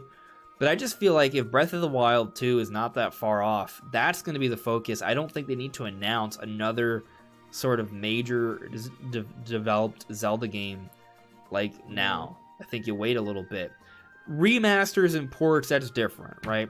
But something like a Link's Awakening remake, I think, you do that on an off year where you don't have a big 3D Zelda sort of hype up. So right. I think we got to wait a little bit for another Sword remake. HD. Yeah. As a that's the other thing. Remaster, and then if Breath of the Wild's come out this year, it's like, why would you have 3 new Zelda products? It's not that they wouldn't be working on it, it's just that I don't think they would announce it right now. Yeah. But again, it's apparently going to be there's going to be anniversary celebrations, so maybe they're going to announce more than usual. But also, there's just so many different things. Like, something's got to give. Not everything that we want from Zelda is going to be announced and shown off all in one place. That's just for sure not. I don't think that's realistic. I think if anything, some of the things we save for another year. If anything is the most likely, I think Twilight Princess and Wind Waker HD also coming this year would probably be the most likely thing in my opinion. Yeah. Some people speculated that maybe we get like Skyward Sword. I mean, we know that comes out in July. Maybe we get like the TP HD and Wind Waker HD in like September, and then Breath of the Wild 2 comes out in November. Like, sure, like that's, I guess. I feel like that's a lot of like big adventure Zelda games, but obviously Skyward Sword, Twilight Princess, and Wind Waker are all older Zelda games, and Twilight Princess and Wind Waker have already been remastered. Like, they've been around for years on the Wii U, so their, I guess, oomph factor or like affecting sales of other games factor is not as strong as Skyward Sword, which again probably is not going to be probably won't impact Breath of the Wild 2 at all either, especially if it's like a few months away. Right. Moving on here. Kevin Broderick, Ocarina of Time Majora's Mask HD. I would love that.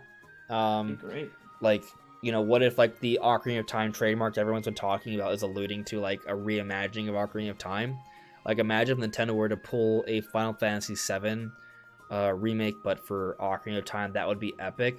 And when I say that, I'm not saying that like they pad out the game and have it be episodic. That's not what I mean. I just mean like in terms of like, you look at what the game was and then reimagine it with a whole new engine, maybe the Breath of the Wild engine, and you kind of, you recreate the story, but you give us more gameplay options there, but still try and sort of encapsulate that spirit and atmosphere of the original game. Like, that would just be amazing. But that's the kind of thing that I don't think you would announce when you're about to come out with Breath of the Wild 2. That's the kind of thing that I don't know if Nintendo would ever make, period.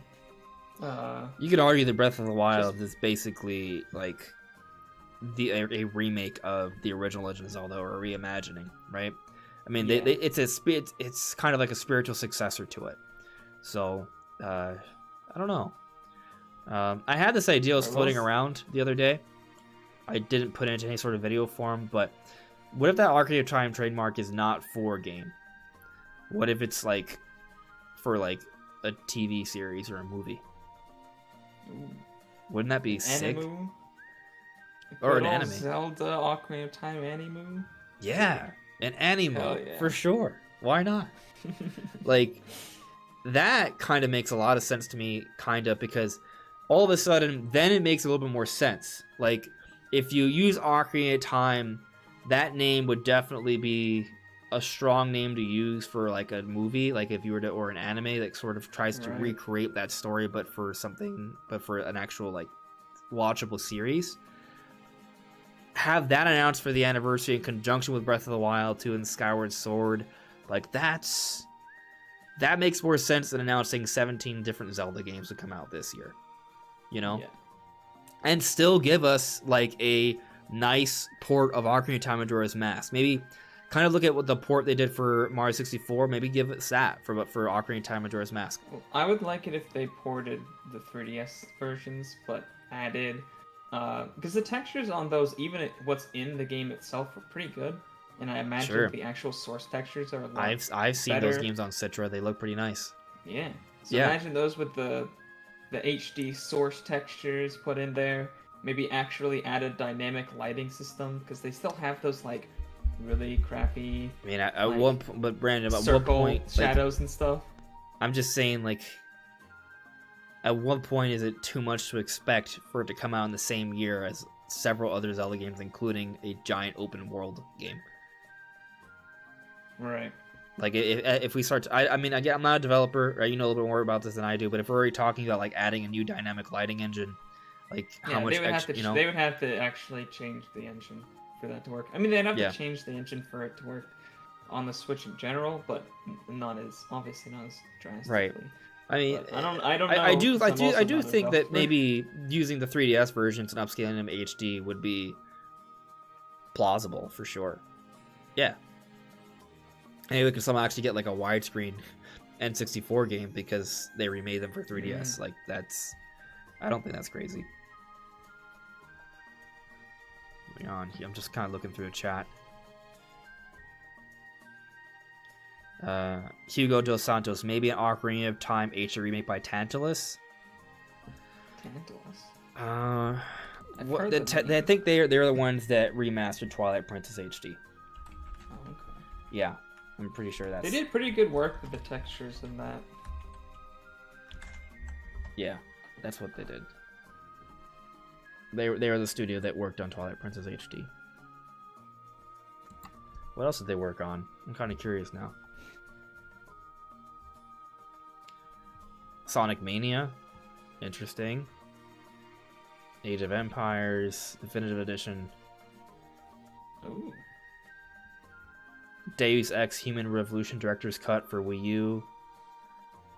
Zombie without the U for the other platforms. Oh, Yeah. yeah. They've done a lot of 'Cause like that ports was and remasters, popular. I guess. Yeah, interesting. Yeah. Yeah, I mean, a remake from them. I could see a remaster being more likely. Maybe they could be the ones that handle like an Ocarina of Time, Majora's Mask sort of HD remaster like that. That kind of makes sense. Possibly. Yeah.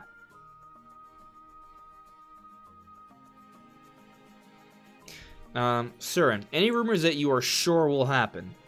Yeah, I'm sure that Breath of the Wild 2 will be at E3 2021.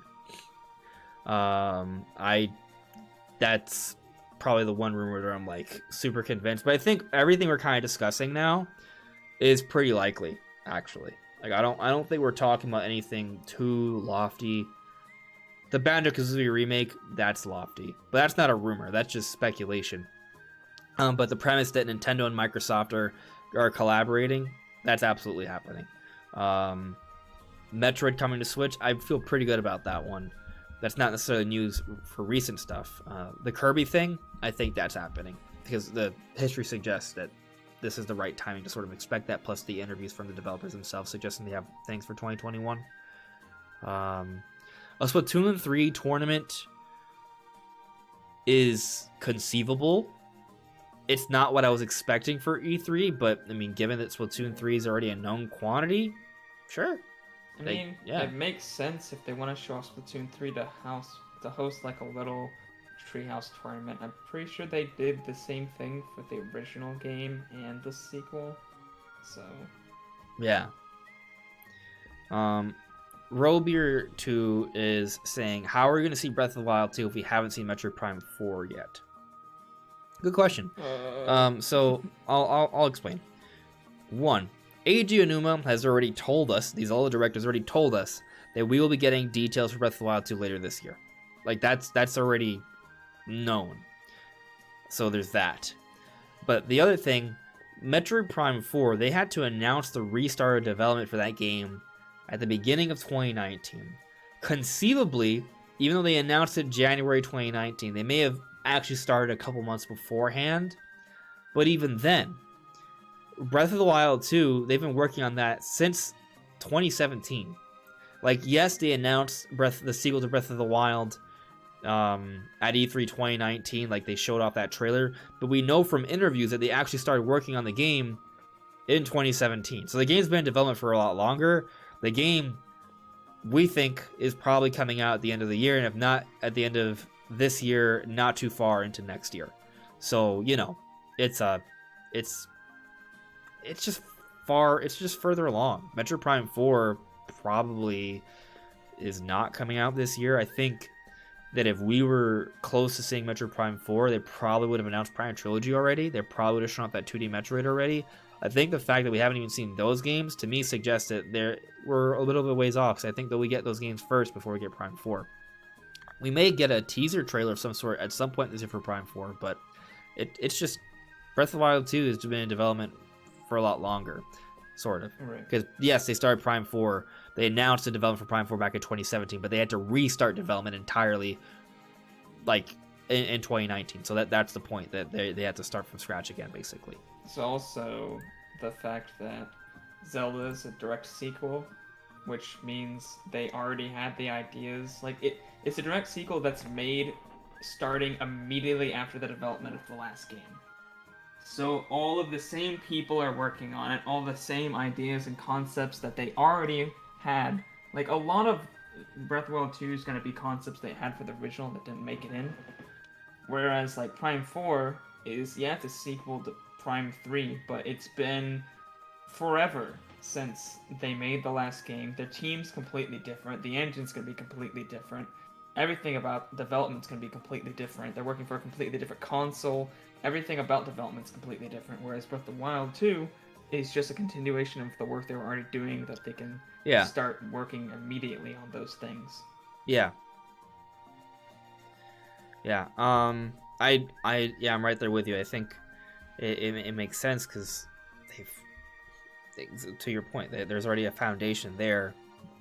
It's just way easier. They had to change development teams because they weren't sure with what they were doing with Prime 4. Like, it's been a lot harder for them. Now, it doesn't mean they won't succeed, but it's just way farther out. A couple things here. I see Birdman.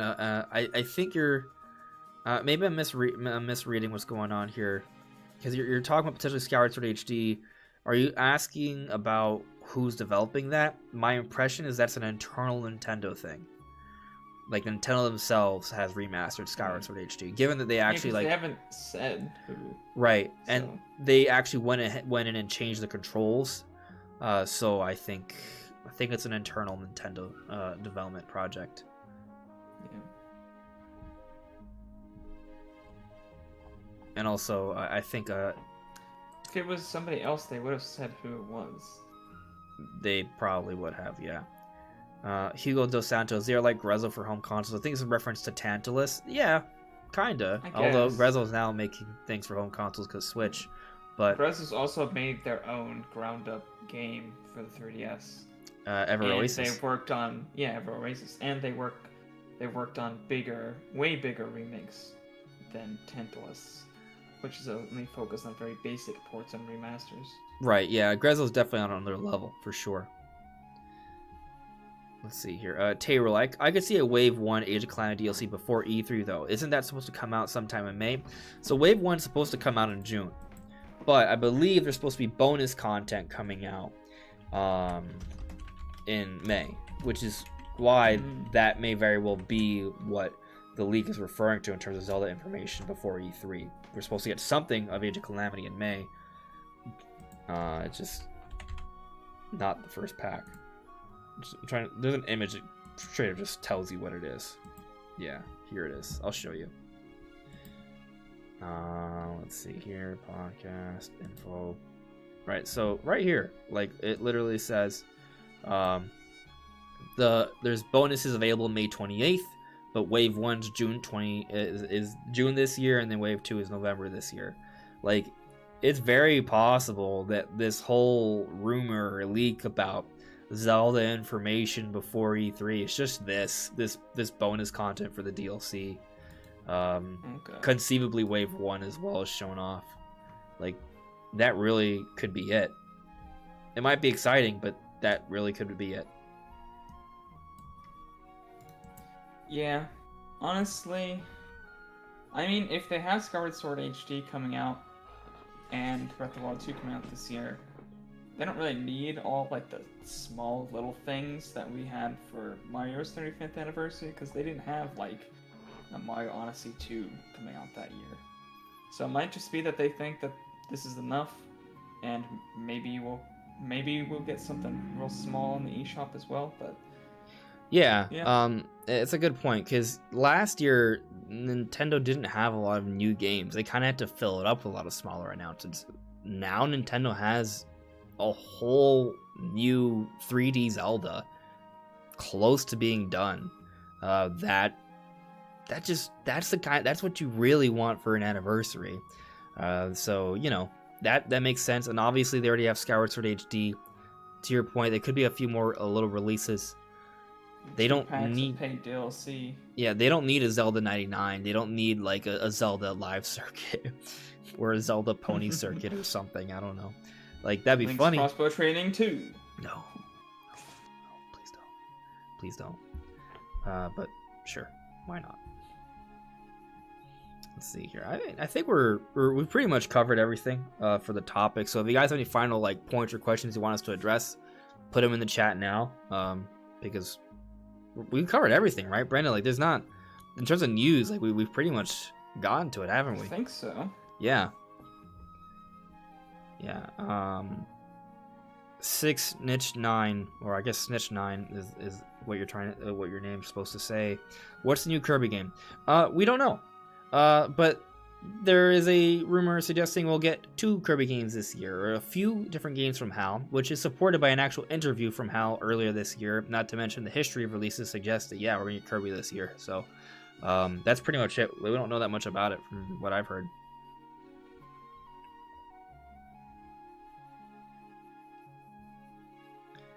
Gambler, can you make an episode of arguing with myself? I don't know what that means, but I will tell you that I argue with myself all the time. Audrey Pennant, what if Microsoft, Nintendo, Sony, and Sega joined forces and made a super console together? I think that would never happen. No, it won't happen because competition is healthy, actually. But I'll tell you that the Switch gets games from Sega, gets games from Microsoft, and Nintendo. Like, that's... The Switch situation is pretty good. You know something really weird? There actually was a game, I think it's called MLB 21, that is made by PlayStation Studios, that was released as a multi-platform game also on Xbox. Interesting. It actually says the PlayStation Studios whole boot up when you. So they've technically published games on Xbox as well. I mean, but it is interesting. The weird thing is, Sony wasn't the one who published it. Sony technically their studios made the game, but they did not publish it. Somebody else published it. It was just a really weird situation. I mean, each company has several developers, and it's not black and white. And I think in this era, it's not as cutthroat in terms of like being able to work together, right? It's not like, oh man, you played an Xbox, we are going to fire you, you traitor. No, that's not gonna happen. So there is overlap, I think. Sony is a bit more competitive with Microsoft. Like, Sony and Microsoft working together is a little strange, and Nintendo and Sony working, like, Sony's kind of like the odd one out here. But even then, like, to that idea, like, I think as we sort of progress through time, like, the idea of these of there being some level of overlap between games and such isn't too much of a stretch. That said, Nintendo probably won't let their IP be on other platforms save for mobile. But they are working with Microsoft, letting their content be on their system. So they have some sort of collaboration in the works. And then going back to the Sony situation, Sony does have games on PC, that their actual studios make. So it's they just put they now have 2 of their biggest characters in Fortnite. They have Aloy from Good point. That's true. The whole Zero Fortnite Dawn. Collaboration. Yeah, and then they got Kratos from God of War. Right, and also on that note, Master Chief is also in Fortnite as well. Yeah. Yeah. Nintendo still has no character in Fortnite. We shall see. Maybe one day. But let's there's a good question here from Jack S. I've heard a lot of talk about Mario Kart 9 being in a weird spot. What are your thoughts on this being a good time Nintendo to experiment with other racing IPs in order to not cannibalize Mario Kart 8. So, and there's a few other questions about Mario Kart 9 in the chat. Like I think Alex Olzik also asked, will there be a Mario Kart 9? Yeah, I actually am of the frame of mind that there will not be a Mario Kart 9 on Switch. And if I am wrong, I just will say that I am entirely okay with being wrong on this one, because I want Mario Kart 9. We haven't gotten a new Mario Kart since 2014, right? Yeah. Mario Kart 8 came out in 2014. Now, we got the DLC, and then there is the deluxe version, so we've gotten some new content from Mario Kart 8, over the years.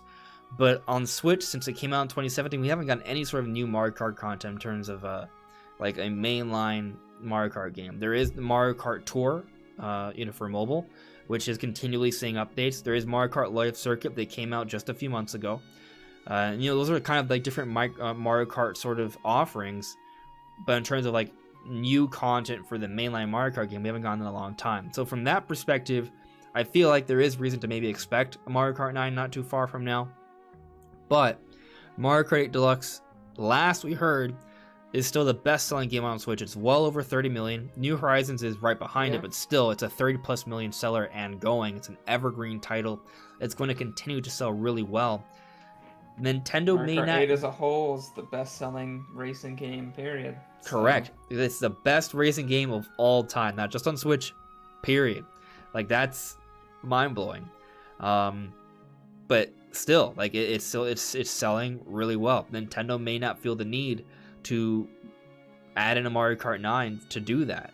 So that's kind of the tricky part here. And we're in a unique situation because the Switch is basically Nintendo converging all of their efforts into one platform.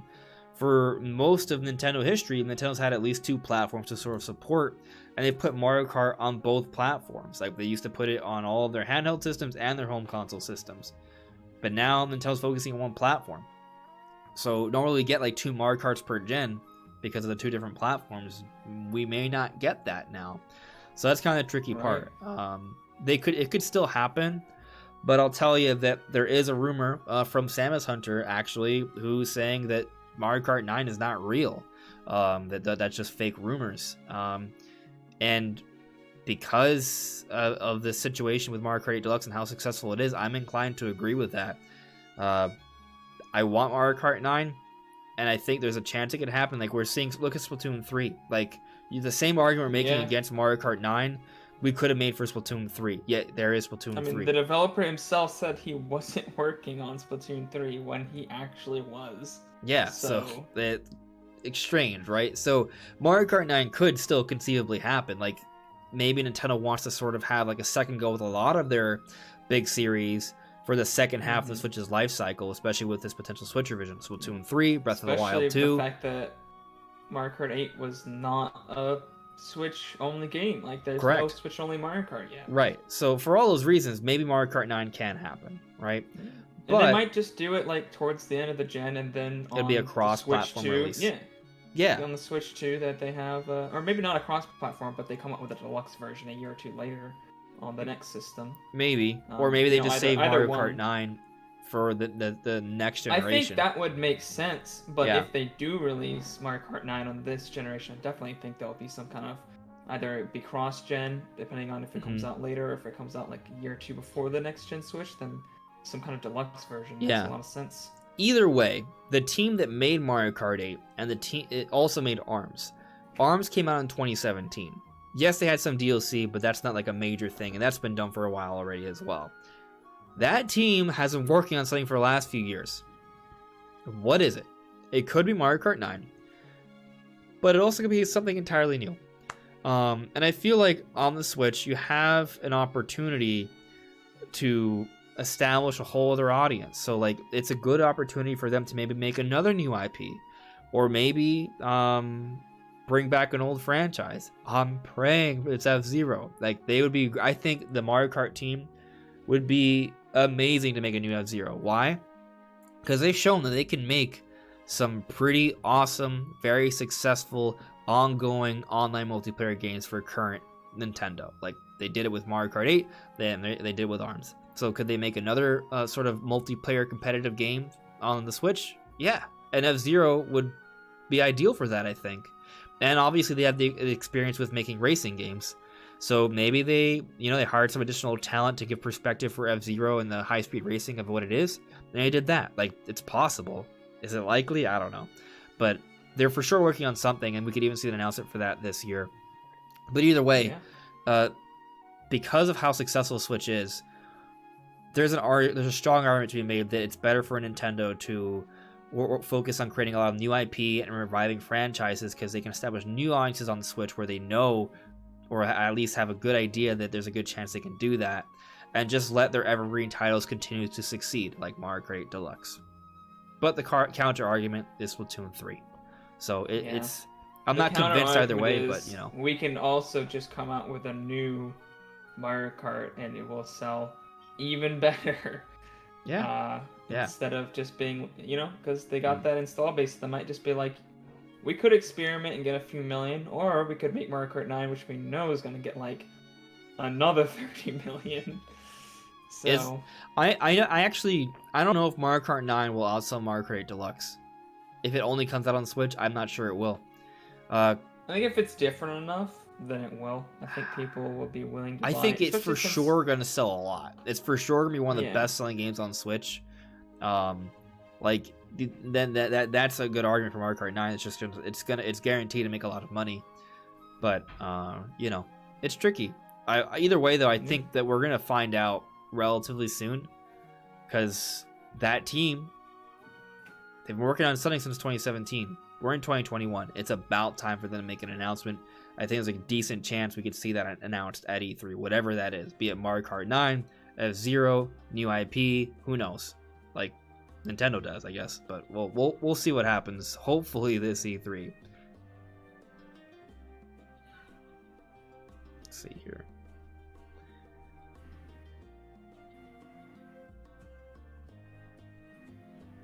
Let's see.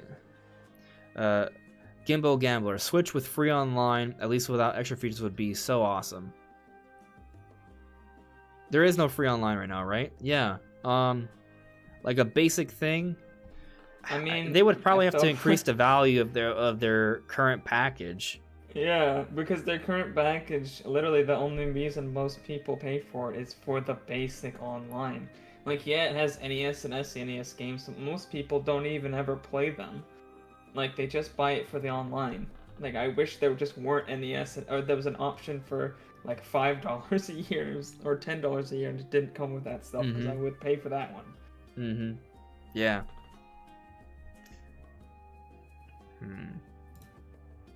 Let's see. Jackass. I mean, Nintendo has plenty of IPs to work with if they want to experiment with racers. F-Zero, Diddy Kong Racing, Wave Race, Mach Rider, Excite Bike, or even the Star Fox Grand Prix idea, which I'm pretty sure is fake, by the way, as much as I would have loved to have seen that.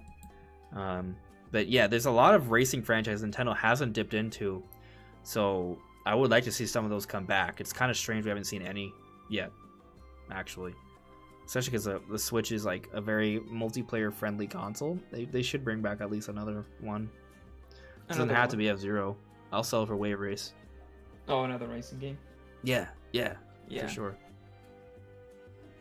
Beast Mode. Honestly, I think Breath of the Wild 2 will get its own direct before or after E3, and so Splatoon 3 will be the spotlight of E3 like Smash did at E3 2018. I don't agree with that. I don't disagree with that completely. Part of the problem with that is that Splatoon 3 is not coming out this year. That's confirmed information already. Right. I think Nintendo is going to have an E3 presentation that will focus on games coming out this year.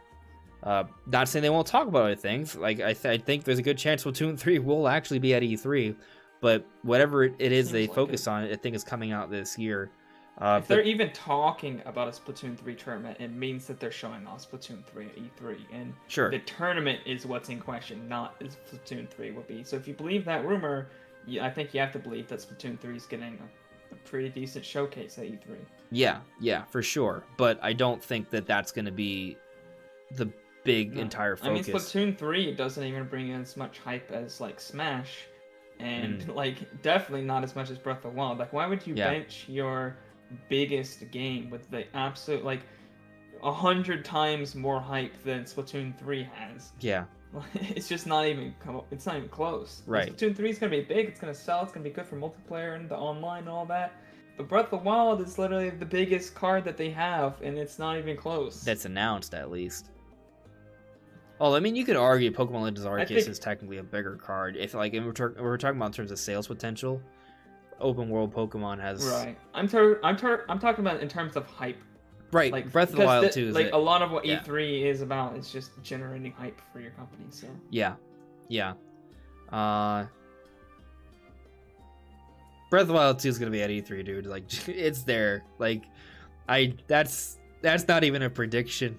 I mean, it is a prediction, but it's...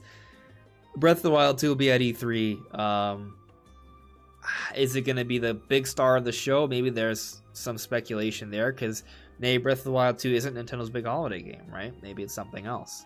Maybe that's the star of the show, whatever that is. Maybe it's Mario Kart 9. Like, there's options. Maybe it's Donkey Kong. I still think it will be the star of the show. But I think the only way it wouldn't be if it's coming out, like, holiday 2022. Yeah. Like, otherwise, no, it's going to be the star of the show. Yeah. Man, that'd be a real shocker if it ends up that Breath of the Wild 2 is a holiday 2022 game. When they started development back in 2017, and this is a sequel reusing the engine and world and assets of Breath of the Wild 1, like, you would think the game would have actually come out a lot sooner, not have a longer development cycle than the initial Breath of the Wild. That's just be crazy. Yeah, like Skyward Sword came out holiday 2011, but I was looking at the Breath of the Wild, like, developer diaries, and I think that early on they say that they started in earnest, I want to say early 2013. So just some perspective there. Like, obviously they had some pre-work beforehand. They didn't just start entirely from scratch at 2013. But, you know, it just kind of helps to support the idea that Breath of the Wild 2 has been taking a really long time. So, you know, we'll see. But I think it's coming out at the end of the year. Wario's cousin. Metroid Prime 4 is going to be given a release date. I don't think so. Maybe. I think there's a decent chance we do get a teaser at some point this year, conceivably at E3, but I think we should maybe be hesitant about that. For a release date, I'm pretty sure there's like half of 1% chance that will happen. 0.5 is not bad, I'll take it. I think it's a very, very low chance that we'll see even a teaser. Right. I think the most likely thing is they'll just be like, yeah, Metroid Prime 4 is still in development, we'll show you more later. I mean, what would be really... I'll just be straight with you. Like, what would be super exciting to me is if they do give us a trailer for Metroid Prime 4 at E3, and it says 2022 in there. Like, that would be hype. Like, that would be... It's not expected... But if we did get that, that would be pretty sick. And I don't think it's like impossible, right? I'm not saying it's not. It's like super unlikely. I don't think it's likely, but you know, I think it's within the realm of possibility. But I feel like because we haven't gotten the other Metroid games, it's a little further off. You know. Okay, I'll give a release year a 5% chance in comparison. Release year, yeah, Still not like a month or day. But a release year is conceivable. Yeah, for sure. Still very, very, very unlikely, but it's more possible than almost no chance. So let's see here. I don't know. Brandon, do you see anything in the chat that you want to sort of get to before we call it a night? Somebody's asking about Bayonetta. Okay. I assume they mean Bayonetta 3. Yeah. It was Mike T. Just what about Bayonetta? Okay. Probably. They confirmed they're going to show something this year, didn't they? Or they said that he wanted to show it off this year, right? The director for the game. Yeah. I mean, the games, they announced the development of Bayonetta 3. Game Awards 2017. Yeah. Yeah. So the game's been in development for a very long time. It would be weird. I do feel like that's... If we're talking about, like, likelihood here, Bayonetta 3 has a much better chance of getting a release date trailer this year. And there's even a decent chance it could come out this year, I would say.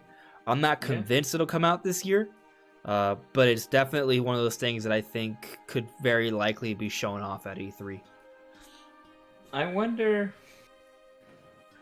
This is probably not true, but I mean, maybe it influenced something. Hmm. I do wonder if they want to get this game out on the Switch Pro. Obviously not exclusive, but alongside Yeah. it. Just because, like, Yeah. even the original Bayonetta and Bayonetta 2, even the Switch versions of those games are 720p with bad frame rates. Or not, like, terrible, but not consistent, even 30 FPS. I thought they were 60. Is it 60? Yeah. No, I'm pretty sure. Whatever their frame rate target is, it doesn't stick to it. So Okay. Yeah, I'm pretty sure there's 60. Maybe it's not a rock solid 60, but I could be mistaken. 60. But Bayonetta 2 Switch frame rate. Let's maybe see it was 60. I think it's 60. Bayonetta 2 to run at 720p 60 FPS on Nintendo Switch.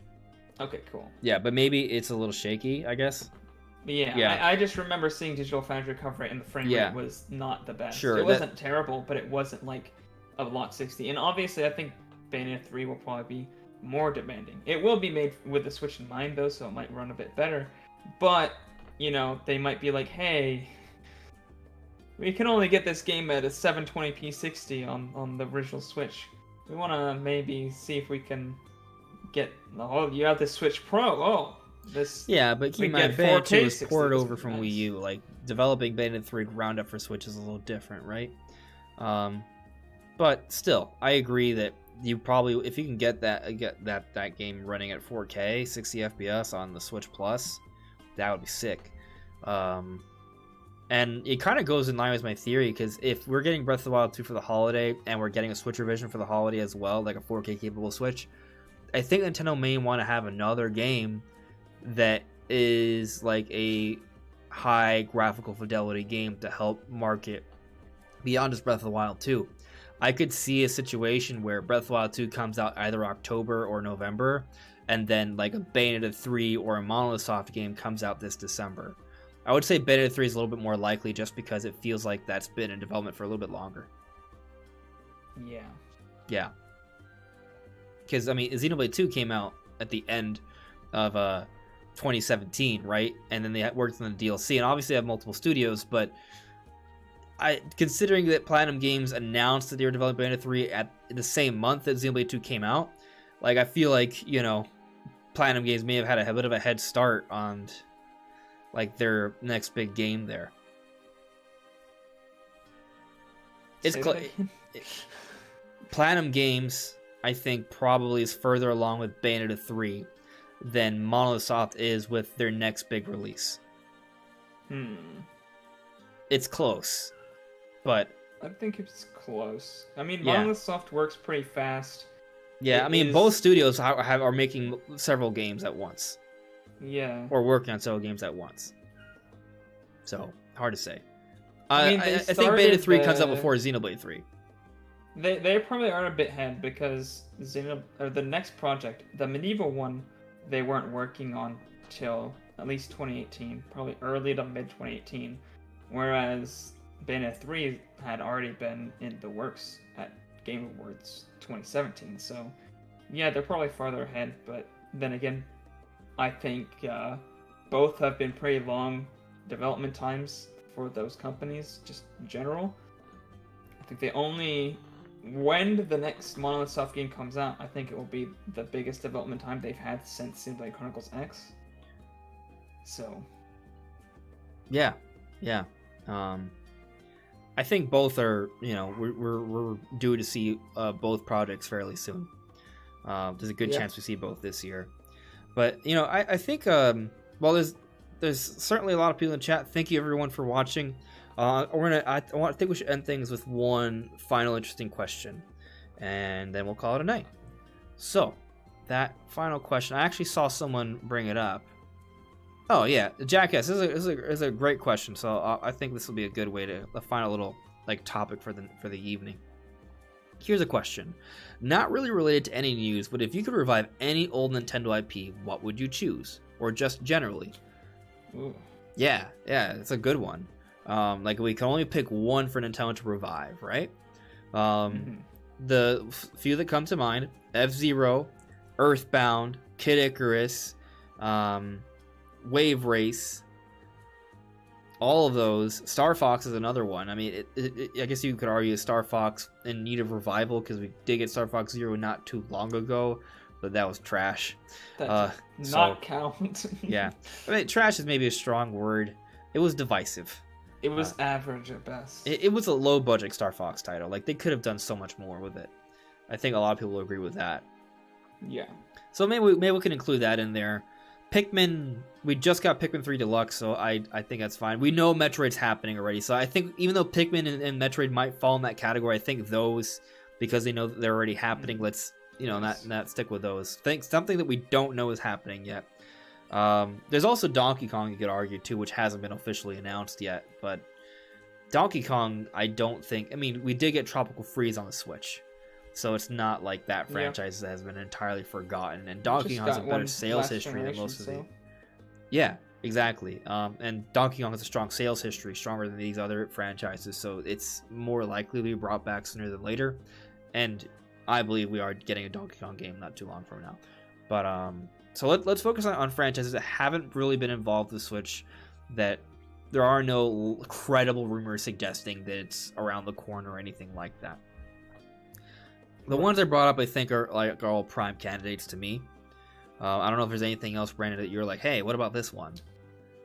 Nothing that comes to mind. I mean, I mentioned 5. I mentioned Wave Race, F-Zero, Kid Icarus, Earthbound, and Star Fox. Like, those 5, I want to see entries for. Again. I'm sure there are others, but they're just not coming. Right. I mean, there's Star Tropics. Right. There's Sin and Punishment. Sin and Punishment. There was a Sin and Punishment game on Wii. There's a lot more. There's the 1080 games. It was like a snowboarding game. Yeah. I think it was 1080. Yeah. Yeah. Nintendo's had other weird franchises. There was Geist. There was I want to say Eternal Darkness. Eternal Darkness actually would be a really cool one to see. Yeah. Yeah. There was a Odama. Actually, Advanced Wars. That one was amazing. Yeah, the Wars series in general. Yeah, for sure. Those are all options. Cube of War was on the GameCube. That was pretty cool. Like, there's a lot of stuff that's kind of, as I'm starting to think about it more, it's a lot more is kind of coming to my mind. You could argue Diddy Kong Racing, but that's, to me, it kind of falls under the Donkey Kong sort of umbrella. Yeah. There's a lot, but the question is to pick one, right? So I mean, my answer is F-Zero, because that it's F-Zero. F-Zero GX is my favorite racing game of all time. I think there's so much potential with this series. Like, Nintendo has Mario Kart, which is like the family-friendly kart racer, but Nintendo doesn't have like that super hardcore, intense, realistic kind of racing game, And F-Zero is not like a realist. It's not a Gran Turismo or a Forza, but it's cool. Like, the series has like, it's rock and heavy metal and like electronic music, and there's all these alien worlds and fun characters and crazy turns and nosedives and flying and soaring. Maybe add some mechanics. Like, a big thing people like about the racing sim games is like upgrading your vehicles with like new exhaust and different engine parts and stuff. Yeah, there was a custom vehicle builder in F-Zero GX, but it they could improve upon that. There was supposed to be a vehicle editor in F-Zero X, but I think it was meant for the 64DD, the disk drive that didn't come out in the West, I want to say. Like, there were ideas of a custom stage builder and vehicle builder in previous F-Zero games, is my point. Like, those could be re-implemented and done better. They could be online. We kind of talked about last week how, like, they could maybe have like a bit of an adventure mode with a hub world. Like, that's a possibility. Yeah. We don't need that necessarily because it's an arcade game. Like, I don't mind the menus in Mario Kart necessarily, but I'll also say that one way you can improve Mario Kart is by adding more of an adventure mode, right? So, you have those options for sure. There's a lot you can do with F-Zero, I think, but that's what I want the most. even though I also want a new Earthbound and I also want a new Star Fox, like those would be really cool. Yeah. I think the one I want the most is Kid probably Icarus. Earthbound. Yeah. Kid Icarus would be good. Yeah. But no, Earthbound would probably be or I guess the Mother series, we should say. Yeah. I want a new entry. I don't care that the guy who created it doesn't want to do it anymore. Get somebody else who's good. There's other people who can do similar types of humor, similar types of game. Get somebody else to head up the project. It's such a good series. Or just make a spin-off based off of the same type of concept. I mean, there is Undertale, right? So, like, and Deltarune Yeah. that are kind of like almost like spiritual successors to the series, but that's not Nintendo. But the thing is, there was the initial Mother 3 before it was canned and made for Game Boy Advance. It was meant to be for the N64, and it was going to be like a 3D RPG. Yeah. Like, what would have... It was really ambitious. They were going for, like, movies, like, cutscenes and stuff as much as you could on the N64. So... Yeah, like, what would have the series sort of amounted to if that became a reality? Like, I would love to see them go in that direction, but obviously that's, like, a large budget sort of thing. But who's to say it wouldn't work really well? Like, I think, especially in today's market where... You know, you have a lot of ideas that are shared more easily thanks to social media. People are open to strange, weird things. Like, I think it could still do really well, or probably do better. Like, I just feel like in this day and age, people appreciate really cool concepts more than in the past because it's a lot easier for people to see that these things exist and they're a lot more accessible. Yeah. Yeah. So that would be amazing. I mean, I would love for any of the old Nintendo franchises to be brought back. It's not just F-Zero or Earthbound. I would love it. What if they actually got Toby Fox to help with Earthbound? Imagine it'd be amazing. Excitement level. And that would just him being associated with it would make it sell better than the concept of a new Earthbound. And didn't Toby Fox work with both Sakurai and Game Freak? Like, so there's already been some... Toby Fox has met Sakurai. Yeah, they hung out together. He's played Smash with him. Right. I mean, Sans was put into Smash, right, as a Mii costume. He's like at his house. Yeah, and I believe Toby Fox made music for both. He made music. There's a track in Sword and Shield which is really good, and he also made music for Town as well. So like, there's a history of Nintendo working with Toby Fox. So if they brought Toby Fox in for an Earthbound game, he probably would love that. Actually, like probably that might be his dream. Exactly. What if this is a thing? I don't know. Maybe it would be so cool. But yeah, there's a lot of cool stuff there. But I think we're pretty much at the end of the podcast. I'll check a couple chats here and then we'll call it a night. Josh Coleman added me. Yo, what is up? I broke out the old Wii U and finally bought the Metroid Prime trilogy and just finished Metroid Prime. I'm in love with the series and I'm proud to take in the glory. Metroid Prime is a masterful game. I hope you enjoy the others. They're really, really good. Let's see here. Mike T, is that Deltarune even have finished yet? I have no idea, actually. I've only played That's the Undertale. issue. He's still working on that game, so maybe that's why he hasn't finished, because he's working. He's only worked maybe. He's only worked on the first part of it.